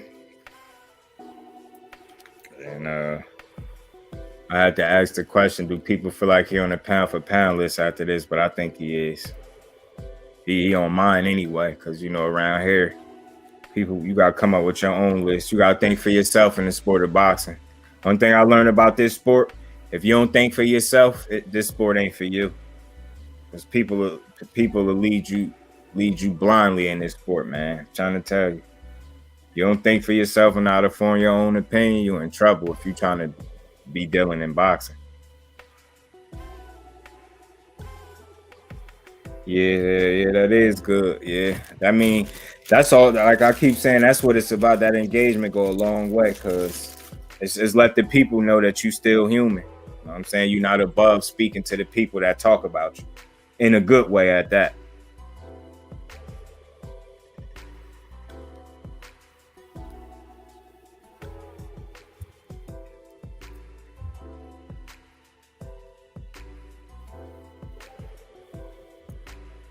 Terry must have got a phone call or something. He was in here lit up a minute ago. Yeah, but Serrano, I think Crush made a good point, man. She ain't lose nothing at the end of the day. And I think that's how she truly felt. I don't think she was just being a good sport. I think she is a good sport. She is the epitome of good sportsmanship. She didn't allow a decision that she probably more than likely didn't agree with. She didn't let that affect, anything she had to say in her post fight. So I thought that was dope. She was, gracious in defeat. You know what I mean? The same way she is when she wins. So I thought that was refreshing. It was dope to see that. So what is the next big fight coming up? Okay, this is April. We seen Big Fish, the returning Big Fish. We seen Shakur. We seen the two ladies, the Franchon Cruz and Undisputed. And I think the next fight now, April. We got May. We got the next big fight. Charlo, Undisputed, May 14th, I believe. That's the next big fight. Charlo, and then you got Boots and Clayton on that undercard. So that's supposed to be an IBF title eliminator. So that's good because we know at some point in time, Boots gonna get an opportunity. Hopefully sooner than later. I don't know how they're gonna work that out, but I'm pretty sure they're gonna work it out. Because they can't ignore that dude too much longer because he This was gonna happen. This is why the IBF eliminator is in place. All right. Mm-hmm. This is real simple, y'all. All right. So we know we got the Undisputed match for Undisputed coming up between Errol and Bud. Mm-hmm. Now we know either outcome, whoever wins, they moving on, right? Mm-hmm. Now those belts become vacant. So Boots is next to fight for that belt and the possibility of two belts once whoever wins out this fight between EJ and Bud vacates. So he's right there. So that's what it is. If you look at the blueprint and everything, and if y'all checked out my little couple of videos I did when I was talking about the Keith Thurman situation, what's next for Keith Thurman? That's the whole thing. If Keith Thurman really wants to be back at it, guess who he got to deal with? He got to deal with Boots and Virgil and a few other cats. He got to deal with the next class, the next and upcoming class, because once Bud and Errol move on, there's no more in that class. Sean is already gone. Other guys are already retired. Mm-hmm. With the Lamont Petersons, Sean Porter, and a few other guys. A lot of those guys is gone. So now it's time for the next class, and Boots and Virgil and Connor Ben and Rashidi, you know what I mean? A few other cats, they are the next up and coming class. They are the junior class division. And that's why Boots is right there. Now we got to remember when who was it? Was it the I think the WBO, one of them, I can't remember offhand, but you can correct me if you remember, took Boots down and then put Keith Thurman in Boots' spot. So they reversed the shit. And that's why Thurman thought he was going to get in the twist. But like I said in my video, he's left behind. You got left back, homie. You see what I'm saying? You would have been doing what everybody else been doing. You would have been a part of the shit. So you got left down. So you got to graduate with the new senior class that's up for these belts. And they're going to be the next guys fighting for the belts and Undisputed once these guys move on. So if he really wants to prove himself, he got to get in there with these dogs. And that's the next up-and-coming class. So, we already know that he tried to act like he didn't know who Boots was. Then he retracted. Oh, I know who he is. Nonetheless, he don't want no parts of him. And see, this is the reason why, a few other people had already got out the game. And that was one of the reasons why, another reason why Sean Porter got out the game. Not because after Errol, but he knew, because a lot of people know he's been contemplating that since Errol with his crybaby ass. The most overachieved, the most overachieved motherfucker at elite level, right? And so he understood, it ain't in me no more. You know, I keep losing all the big fights. No matter what I think I won, it is what it is. Do I still want to continue this at this age? No, I don't want to become a gatekeeper, which I probably was in a position to be. He was almost there, remember? He was almost there, and he escaped it. You know what I'm saying? They gave him a little green card, because they definitely was going to try to slave the shit out of him and Danny, but wise move. So, he got his podcast going on and everything, and everybody likes the way he talk. You know, some people's a fan of those big ass ties and those suits. I'm not, but it works for him. People looking at him, then he's starting to be the villain on old media, and he's trying to be a part of that with the rest of those dudes, because that's what you got to do to be a part of that. Kudos to him, but he wasn't trying to be left back and got to deal with these dudes. That's why he said, "Oh, he's ready." We know he meant what he said the first time. What he said the second time was out of pure hate, because we know he's a hell of a hater. And it's showing more and more since he's retired. So he's really opening up. He's really a fucking hater. But with that being said, he already knew, if I'm going to try to stay there, I'm a little too old now. You see what I'm saying? I'm a little too old. I'm senior class at 147. I got one of the best opponent resumes, no matter of my shortcomings. Yes, and he always get credit in every fight that he lost, even when people think that he won. Okay, that's your opinion, but no, I think you need to go back and watch it a few more times. But with that being said, he's a warrior. He did what he needed to do to be in a position to retire. So what's the next best thing to do? Be selective about who you're gonna hate on, that you know that's better than you, and probably and who probably gonna beat anybody else that's left that beat you. Y'all got my hint? Okay, follow me. I mean, 38-1 is still a great record. That's what I meant. Here y'all go. That's what I meant. I know you was on it, just that's what I meant. All right. I like when you do this. That's why you don't be hearing me say no. You would just hear me laughing because I'm listening. I hear you. So with that being said, y'all, that's the scenario. So, you know, smart move by him, but then becoming a hater. But you know, he has to become a villain to get in that seat, in that microphone where he want to be, because the checks is looking good, and he can keep smiling with big old teeth. So y'all can say what y'all want to say. Ha ha ha! I got it. Okay, brother, you ain't taking nothing off my plate. That's cool. But what remains fact is fact, nigga. You's the most overachieved, unachieved motherfucker at any level. Because your biggest fights, no matter if you had the advantage in them, at the end of the day, you wind up losing. All right? And that's why he got the hell out the way. You know what I mean?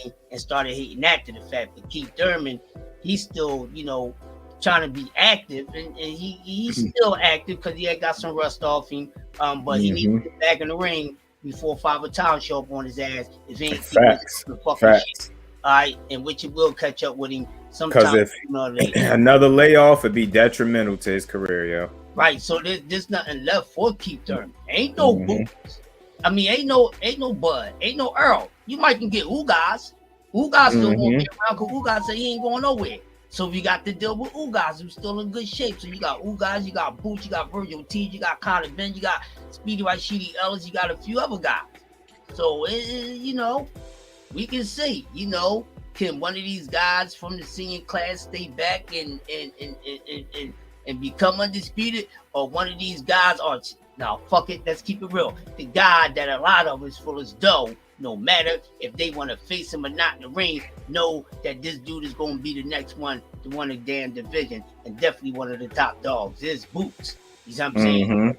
There's other guys that got the other guys in his class, you know, now they got to do something to be just as equivalent as in projecting on where they would be, because we are projecting guys to be good like Conor Ben. We expect Virgil to come back and do some stuff. But at the same time, we more so expecting them dudes to take a loss before we expecting Boots to take a loss. That's just fact. That's more hater. Because out of his class, he's like the top talented dude and everything in skill set. Yes, he is. Mm-hmm. Now, can he beat those dudes? That remains to be seen, and it will be displayed once EJ and Bud is out the fucking way. But it's time to close this chapter down. Mm-hmm. This chapter with Bud and all these dudes from this era, we are coming to the closing curtain. That's what this fight is. It's the closing curtain, and we're going to put the ending stamp on it, and it's going to be who's going to be. People going to want to talk about it and boast for years and months to come and see what's going on next. But not taking my eyes off of 147 because the class is going to be something else. And I think we're going to see a lot of these newer cats that's right under them. Some of them will get in there early because it's really not as many as in Boots and them class. You see what I'm saying? Unless they start pulling these guys out. But if y'all been paying all these new guys that been popping up in these different weight classes, their class is going to move faster than everybody else's. I mean, because it's not so much far in between. So to keep everything even and exciting, and because boxing has been picking up, let's be real, we got to give them their props, even though they've been fucking up, they still fucking up. They've been giving us justice so far in 2022. That's why I'm giving it one of the best fight years of the decade. You see what I'm saying? It's definitely a hell of a historical year because we getting so many great fights, no matter if it's for Undisputed, Unified, or just a great fucking match. We getting them. So these guys, they're going to be making a lot of noise too. So they're going to have to thread the two together. You see what I'm saying? So these younger guys, like the Keyshawn Davises and those guys, some of them, depending on what weight class they in, they're going to be able to get to that moment, to that upper class, with the elite dudes, a little sooner than what the senior class had to do, just because you're going to have to start throwing them in there because it's getting spread between. So that's why you got people doing this person, you got this guy coming out. That's why you got all these new guys being promoted. You see what I'm saying? Troy Osley is a motherfucker. He ready to go now. Some people say 1 or 2 more fights. I say 1 or 2 more fights. Just the experience. But as of for right now, he can go for it. Fucking Lomachenko got the fucking opportunity. Let's talk. Yeah. He got that in what? Got the opportunity in what? 2 fights? Yeah. But I know we said this. And then got another one in the other fight against Gary. Got 2 back-to-back opportunities. Yeah, I know we said everything that we say now, same thing about Lomachenko. But let's keep that steam and energy the same way. So if it was right for him, and especially it's really better for these guys because of the situation. Lomachenko didn't have to get that rush. He didn't have to because it was enough there for him to, take his time and really sit in a weight class and really fight some guy, not like Manny Pacquiao treatment in 1 or 2 fucking weight classes. Whoops. Huh? Y'all want to talk real quick before I take a nap, before I go to work? I'm ready. You know what I'm saying? Let's talk about it. We talking boxing. We are talking boxing. And we keep it real over here. Yes, sir. And come on, that's how it was with Manny Pacquiao. None of y'all can't tell me how many fights he had in one weight class that was over 5 fucking fights in a weight class. Yeah. Y'all gotta remember, they talked this 8 division shit. 2 of those fights was not for titles. They was money fights and promotion fights for a belt fight in another weight class. Okay? He didn't fight for no belt when he fought when he first went to 131. One of them he didn't fight for no belt. Was really 6 weight classes because 2 out of that 8 wasn't for belts. You tell me when he set through a whole weight class. He did most of his fighting at 126. He sat there the longest, but anything else from all them other weight classes, he ain't stayed there long. 1, 2, 3 fights gone. 1, 2 gone. 1, 2 gone. It was just money fights. He didn't sit down and really get in there with a whole bunch of dudes. So what I'm saying is short term and long term, turn to short term. Manny Pacquiao, with everything that he did, he never cleared out a weight class. Halfway cleared out 126 because he sat there the longest. Yeah. You see what I'm saying? But he never wiped out a whole weight class. Nope. You look at the time frame when they came in, no matter if you start at a weight class lower.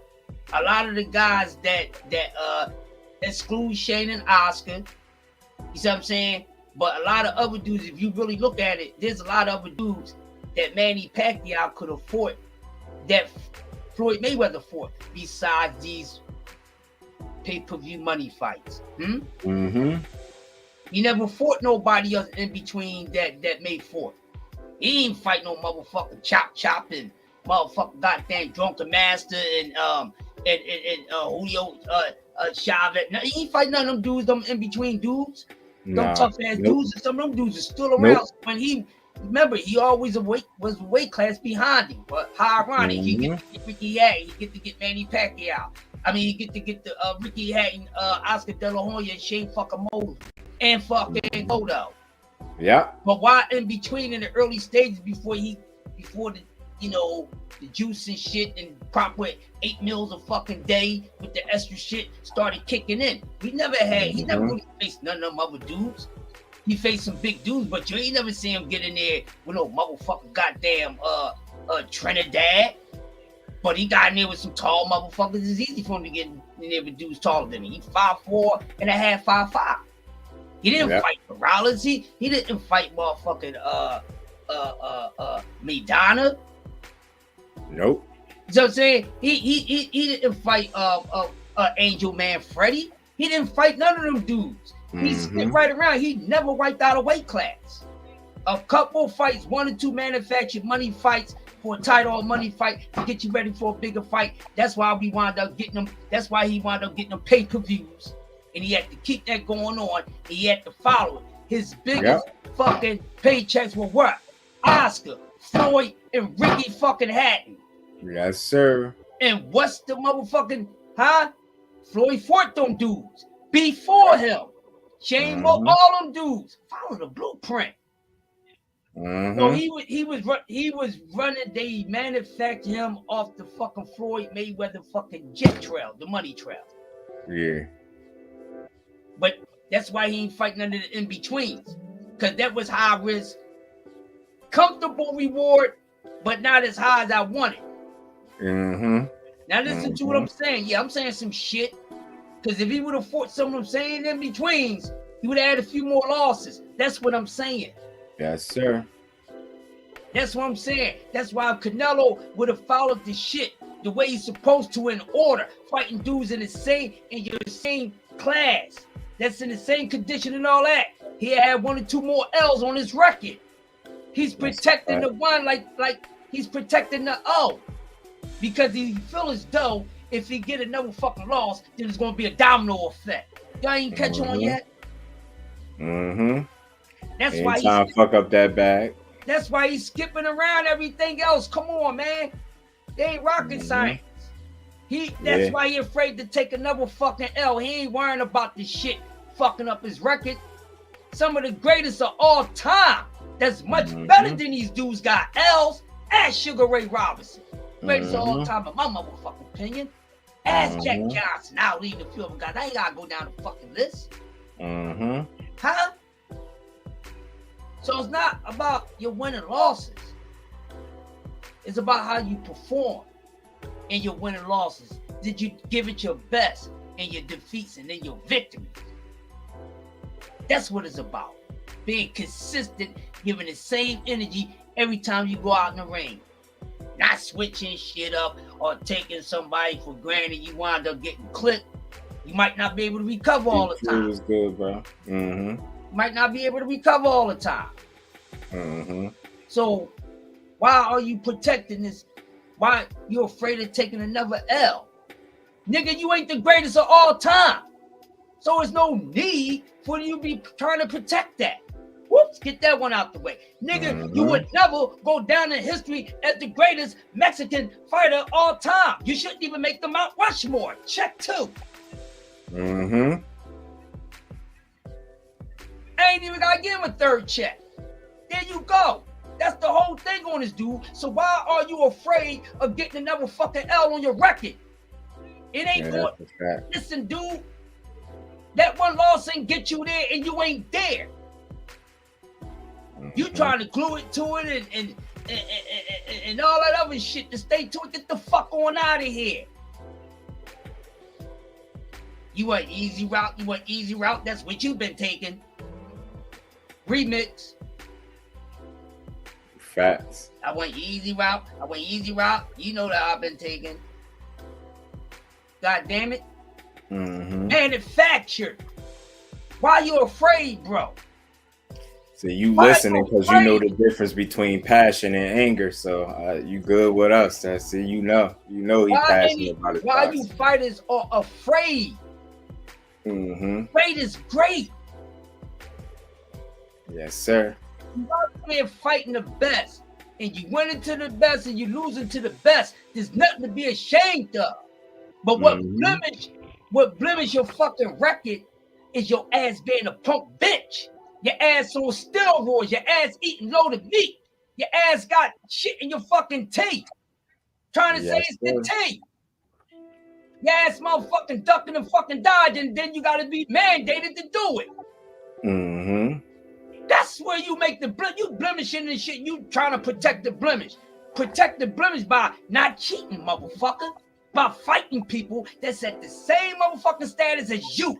Not past they prime, not past they prime, before they prime, too fucking green, none of that shit. Same age, motherfucker, not beat up old motherfuckers battleships from 1934. That's how you protect the blemish. Yeah. What are y'all scared for? You would never be greater than the fucking greats. But you could also be added on to the list. Y'all would never ever surpass what already been set. I'm telling y'all, this is how I feel. That's too much of a motherfucking goddamn shit to motherfucking match, damn it. It's too much. Y'all can be great. Y'all can be a moan and great, but y'all would never, no era in boxing would be greater than the ones before. They set the bar so fucking high and y'all too pussy to do it.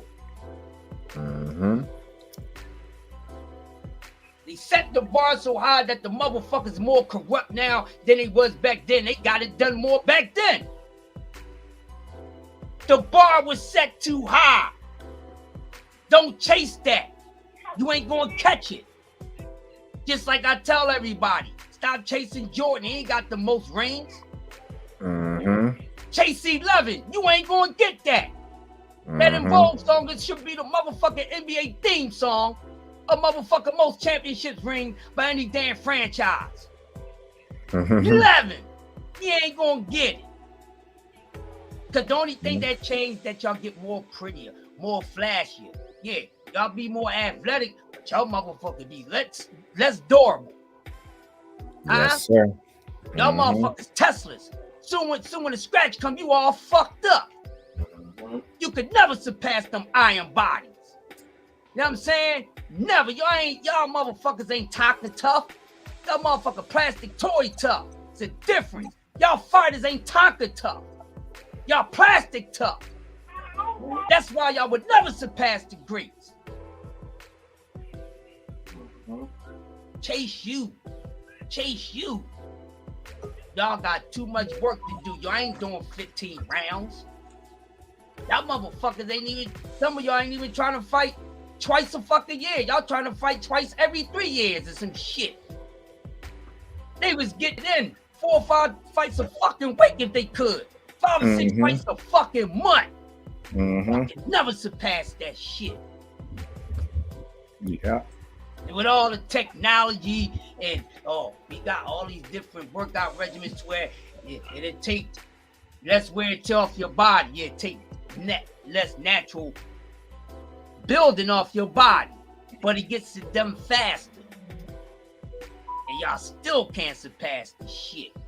Y'all want to be doing this extra shit. Getting eye drops dropped in some shit rubbed on motherfucking gloves and shit, hands down, knuckles down where the motherfucking goddamn wrist should be, all type of shit. Taking padding out, putting a different type of padding in. Punk shit. Y'all can never be that. Y'all can be great, I would never be greater. The only time you should worry about being greater is being greater than your last performance. Mm-hmm. That's all I got, man. Talk to him. That was good, man. It's a good cook. Thank you. I'm trying to be like your all-stars, man. Shit. We learning. I know I am. I'm always learning. Mm-hmm. Yeah. D3 was good.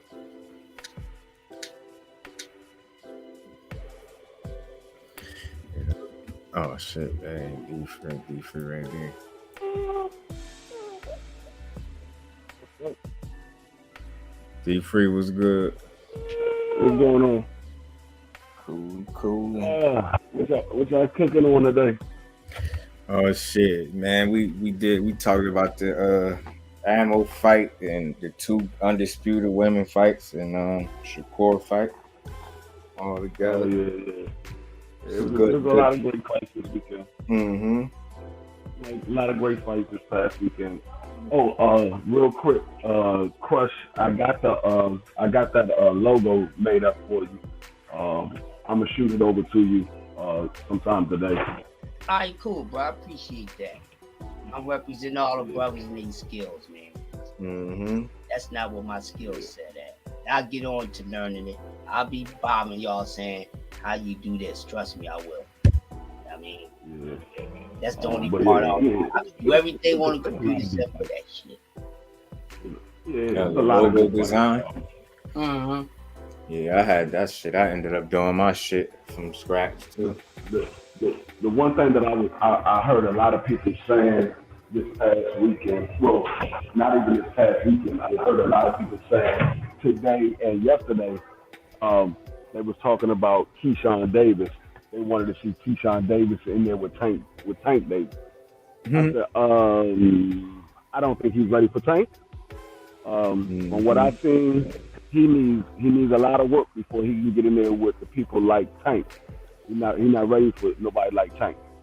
Mm-hmm. A lot of people underestimating Tank, thinking Tank can't box or whatever, but what they fail to realize is that man ain't undefeated for no reason. That man ain't got 25 knockouts for no reason. Mm-hmm. This man is a monster in there.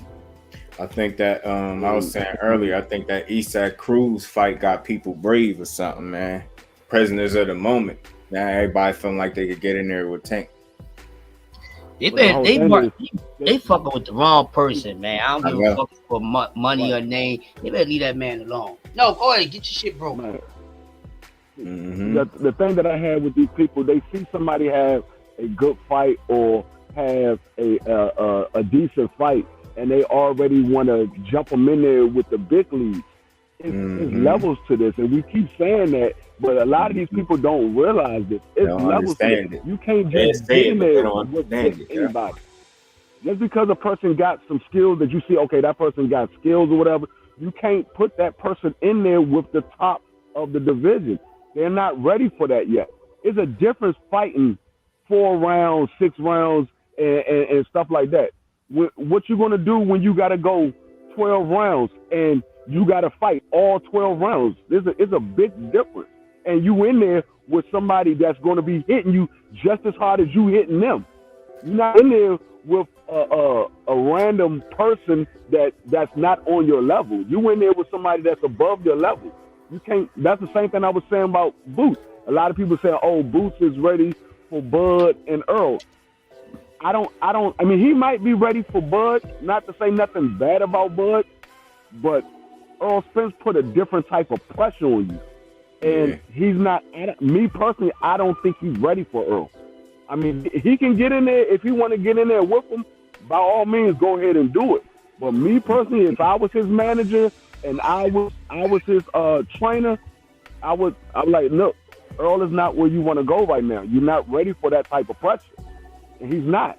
He hasn't been in a war. And that's the same thing I keep saying about Bud. Bud hasn't been in a war. And everybody try to put these up and coming fighters in there with the top of the division. levels to that. You can't just throw a person in there. That's why you go through the amateurs and then you become a pro. The same way when you become a pro, you go through the fights of the small and build your way up.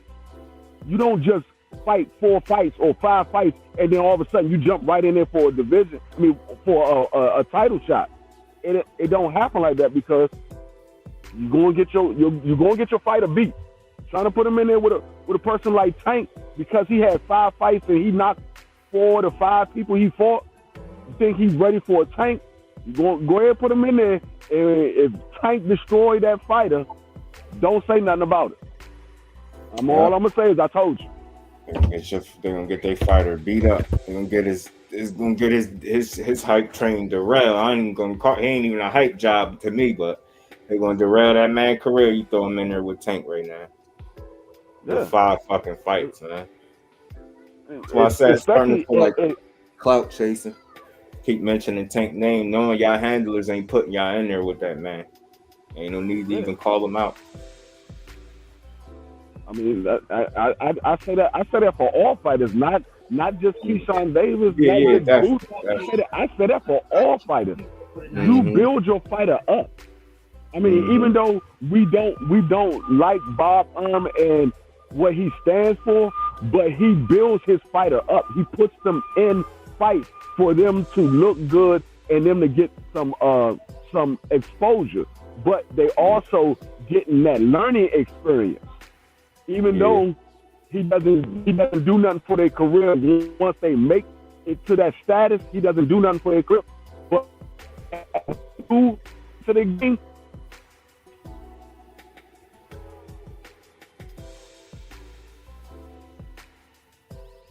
Yeah, man.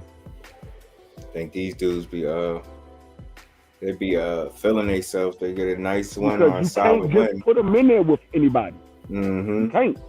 You just be jumping. You gonna skip over the levels, huh? You gonna just jump right to the final boss? Like, I don't think so, bro. You get your ass hurt. That's like me. I just started boxing today, and I knocked out the first 4 opponents. You think I'm gonna be jumping in the ring and get in there with motherfucker Arthur Beterbiev or something like that? Because that's the division I would be fighting in. I'd be light heavyweight right now. I'm not getting in with no goddamn Arthur Beterbiev or none of them. Not right now. No. Hell no. I'm not no punk. I go in there and fight them.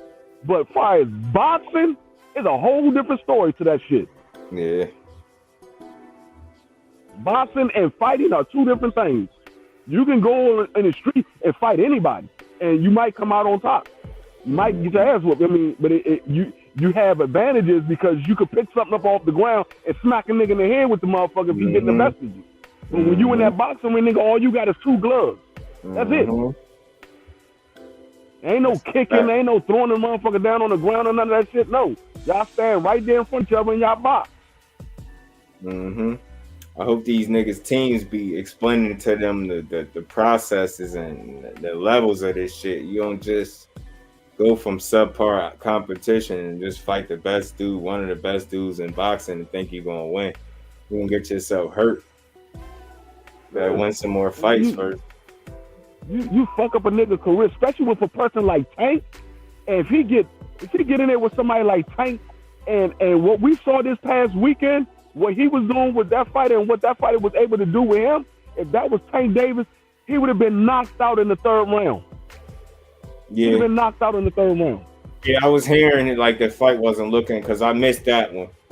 I was hearing it wasn't looking too impressive. I was watching both screens because I was mad about the Amanda Serrano, but I was still watching it. I was mad about the Amanda Serrano fight. I'm gonna get on that too. I was mad about that fight, but I was watching Keyshawn Davis, and the dude that Keyshawn Davis was in there with, that nigga was throwing punches with Keyshawn Davis. Keyshawn Davis was hitting this motherfucker, and he was throwing shit back. He was not just standing there taking those blows. He was throwing shit back, and he was catching Keyshawn a couple of times too. And then, like I said, if that was Tank Davis, Keyshawn would have been unconscious. The shit that I saw that dude hit Keyshawn Davis with, Tank would have put him unconscious. Yeah. They better stop letting them little sparring wars go to their head. I don't know what got everybody so brave. Yeah, that's what I said. They so quick to put a motherfucker in superstar status instead of building them up. Mm-hmm. That's the reason why EJ's the way he is. He got built up to where he's at. He didn't just jump in there and became a superstar. No, he got built up. This motherfucker came from the mud and worked his way up. Yeah. That's why we look at EJ the way we do, because he worked from the mud and he built his way up, and he got in there with the tough fights as he was coming up. He didn't take an easy route. He fought the tough fighters. Mm-hmm. He didn't fight. I mean, he had a couple of motherfuckers that was easy, but once he got to that superstar status, he was taking the big fights. Yeah. Once he became a champion, his fights was all respectable fights. And Ocampo was a mandatory, so we ain't trying to hear that about that. The rest of them fights was credible and good quality fights. Mm-hmm. He did it the right way, whereas these dudes just want to hurry up and, like, you know, catapult themselves to superstar status overnight. That shit don't work like that. I wanted to cook on that Amanda Serrano fight real quick. Go ahead. I got a couple more minutes before I get up out of here. Yeah, I went back and looked at the fight after I took all my emotions out of it. Mm-hmm. And I saw what Crush saw. I saw it that night, but it just rubbed me the wrong way, the way they judged, the way they scored that fight. But I went back and saw the fight again when I took all my emotions out, because the fight had already ended. We know what the results was. Mm-hmm. But there was a lot of stuff that Amanda Serrano should have did that she didn't do. Yeah. And she even though she was hitting Katie Taylor a lot, Katie Taylor was hitting her a lot as well. Yeah, she was. So it was a couple of those rounds you could have scored it either way. It was a couple of them you could have scored it either way. Now, the one judge that had it 97-93 for Katie Taylor, that judge, I don't know what the fuck he was watching, because that judge was just way off the chart, because I didn't see it 97-93 for neither one of the fighters. After I went back and rewatched it, I didn't see it 97-93 for either one of the fighters. But there was, like I said, there was a few of those rounds that could have went either way, depending on what you were looking for in that fight. But it was an entertaining fight, and like I said, they should run it back, because Amanda Serrano, I believe she will fight her differently going back into that, because Amanda Serrano went in there trying to knock out Katie Taylor. Yeah, she went in there trying to knock her out. Yeah, she started. I think she got a little excited, and she should have went back down to her body. I think two things that kind of hurt her in this fight was it was a point in the fight at first, at least within the first 4 rounds, where she wasn't cutting the ring off. She was kind of following her around, and she wasn't moving, using enough head movement, I would say. And I think she should have went to the body more. And I think she would have gave herself a better chance of getting Katie out of there in the middle to late rounds. Yeah. I mean, like I said, I want to see if they run that shit back. I don't think they probably not, but I want them to. Yeah. Probably not going to do it, but I want them to, because, like I said, I believe she will fight her differently the next time. Yeah. She had an opportunity to win that fight. If she would have fought her fight and fought it smart, she would have won that fight. Yeah, she was doing a butterfly. She was stiff-legged in a motherfucker in that joint. Mm-hmm. I'm like, God damn, bro. Her ass was stiff.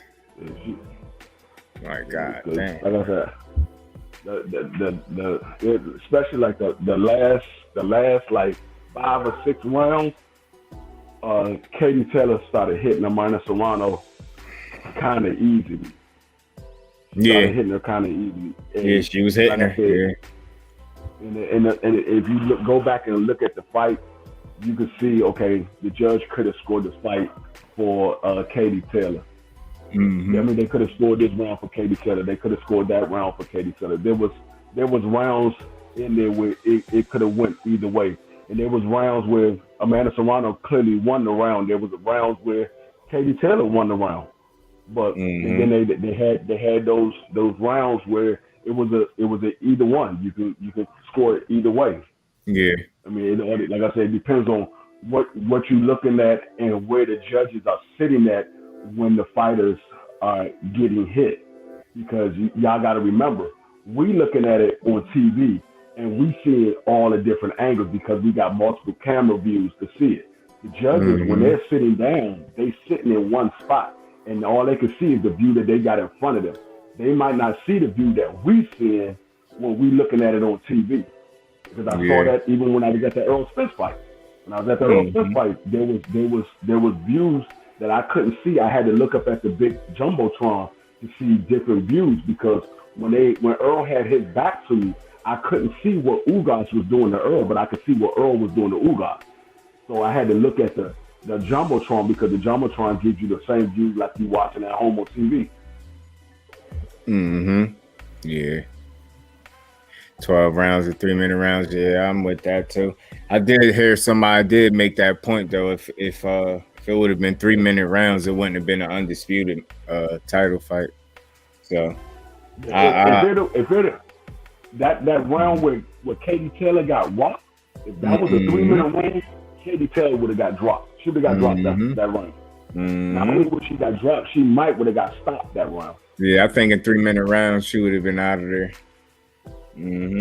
She fought hard though. She tough as shit. I didn't think she was that tough, bro. She tough as shit.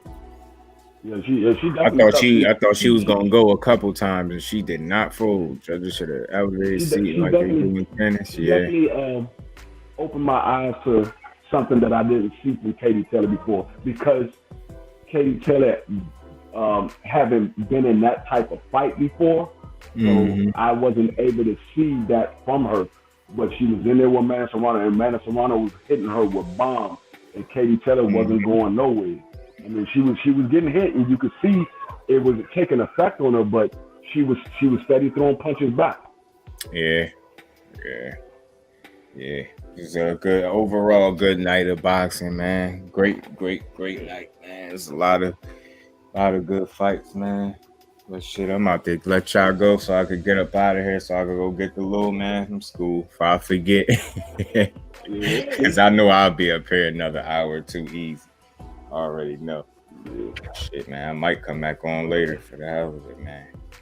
Hey, question, real quick. Put your number in the private chat so I can send that logo over to you. All right, cool.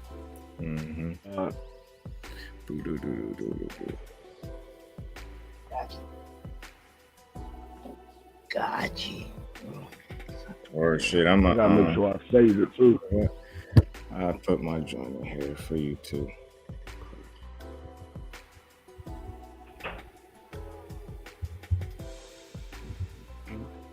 There you go. Just didn't I give you my number, Just? Nah, I think you meant to. You didn't. But if you write it in here, I'll take it down before I end it. Take it. Yeah, that's for you and I had that. I just wrote my joint in there too. So. Yeah, I got it. I'm about to send it to you once. I see you. There it is. All right. Yeah, I know that's a Philly number 267. I know that's a Philly number. You know it is, Dwayne. Facts. Yeah, that's all right. So that's about. I'm gonna send this over to you, Crush. And, all right. I'm gonna holler at you, Just Do. All right, man. Appreciate y'all for stopping through, man. You know, I'll be on later for sure. Yeah, I'm getting your number now, Just. Yeah, I got you saved in here now, bro. I got you.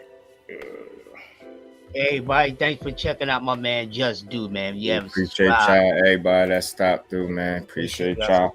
I think I like that. That time, man. I think I might test the waters on this little slot, see what's good. Right. 11:30, you know, and just let it rock. Somebody else come on in between. I'll cut it short, you know, whatever. I'm gonna figure it out though. I think I'm gonna try to stick with this time, see what happens. Yeah, because since this is around a good time too. But even even if you start at this time, because unfortunately Appreciate you, Johnny. I got Keon on the bounce back because of unfortunate situation with his house. Yeah. So that's an open slot right now too. Ain't nobody really been filling in on that part. So around this time is good. I'm wherever you go on, I'm there, bro. You already know that. I appreciate you 100%, Johnny. Appreciate you, bro, and whoever else. Johnny, good hearing your voice, man. We always busting up in the chat, bro. Yeah, Johnny L. You already know if you want to come up, you're more than welcome, bro. You ain't got to sit in the chat if you don't want. You can come on up. Terry, appreciate you for stopping through too, bro. Appreciate y'all, man. To the next one, I'm out. Peace.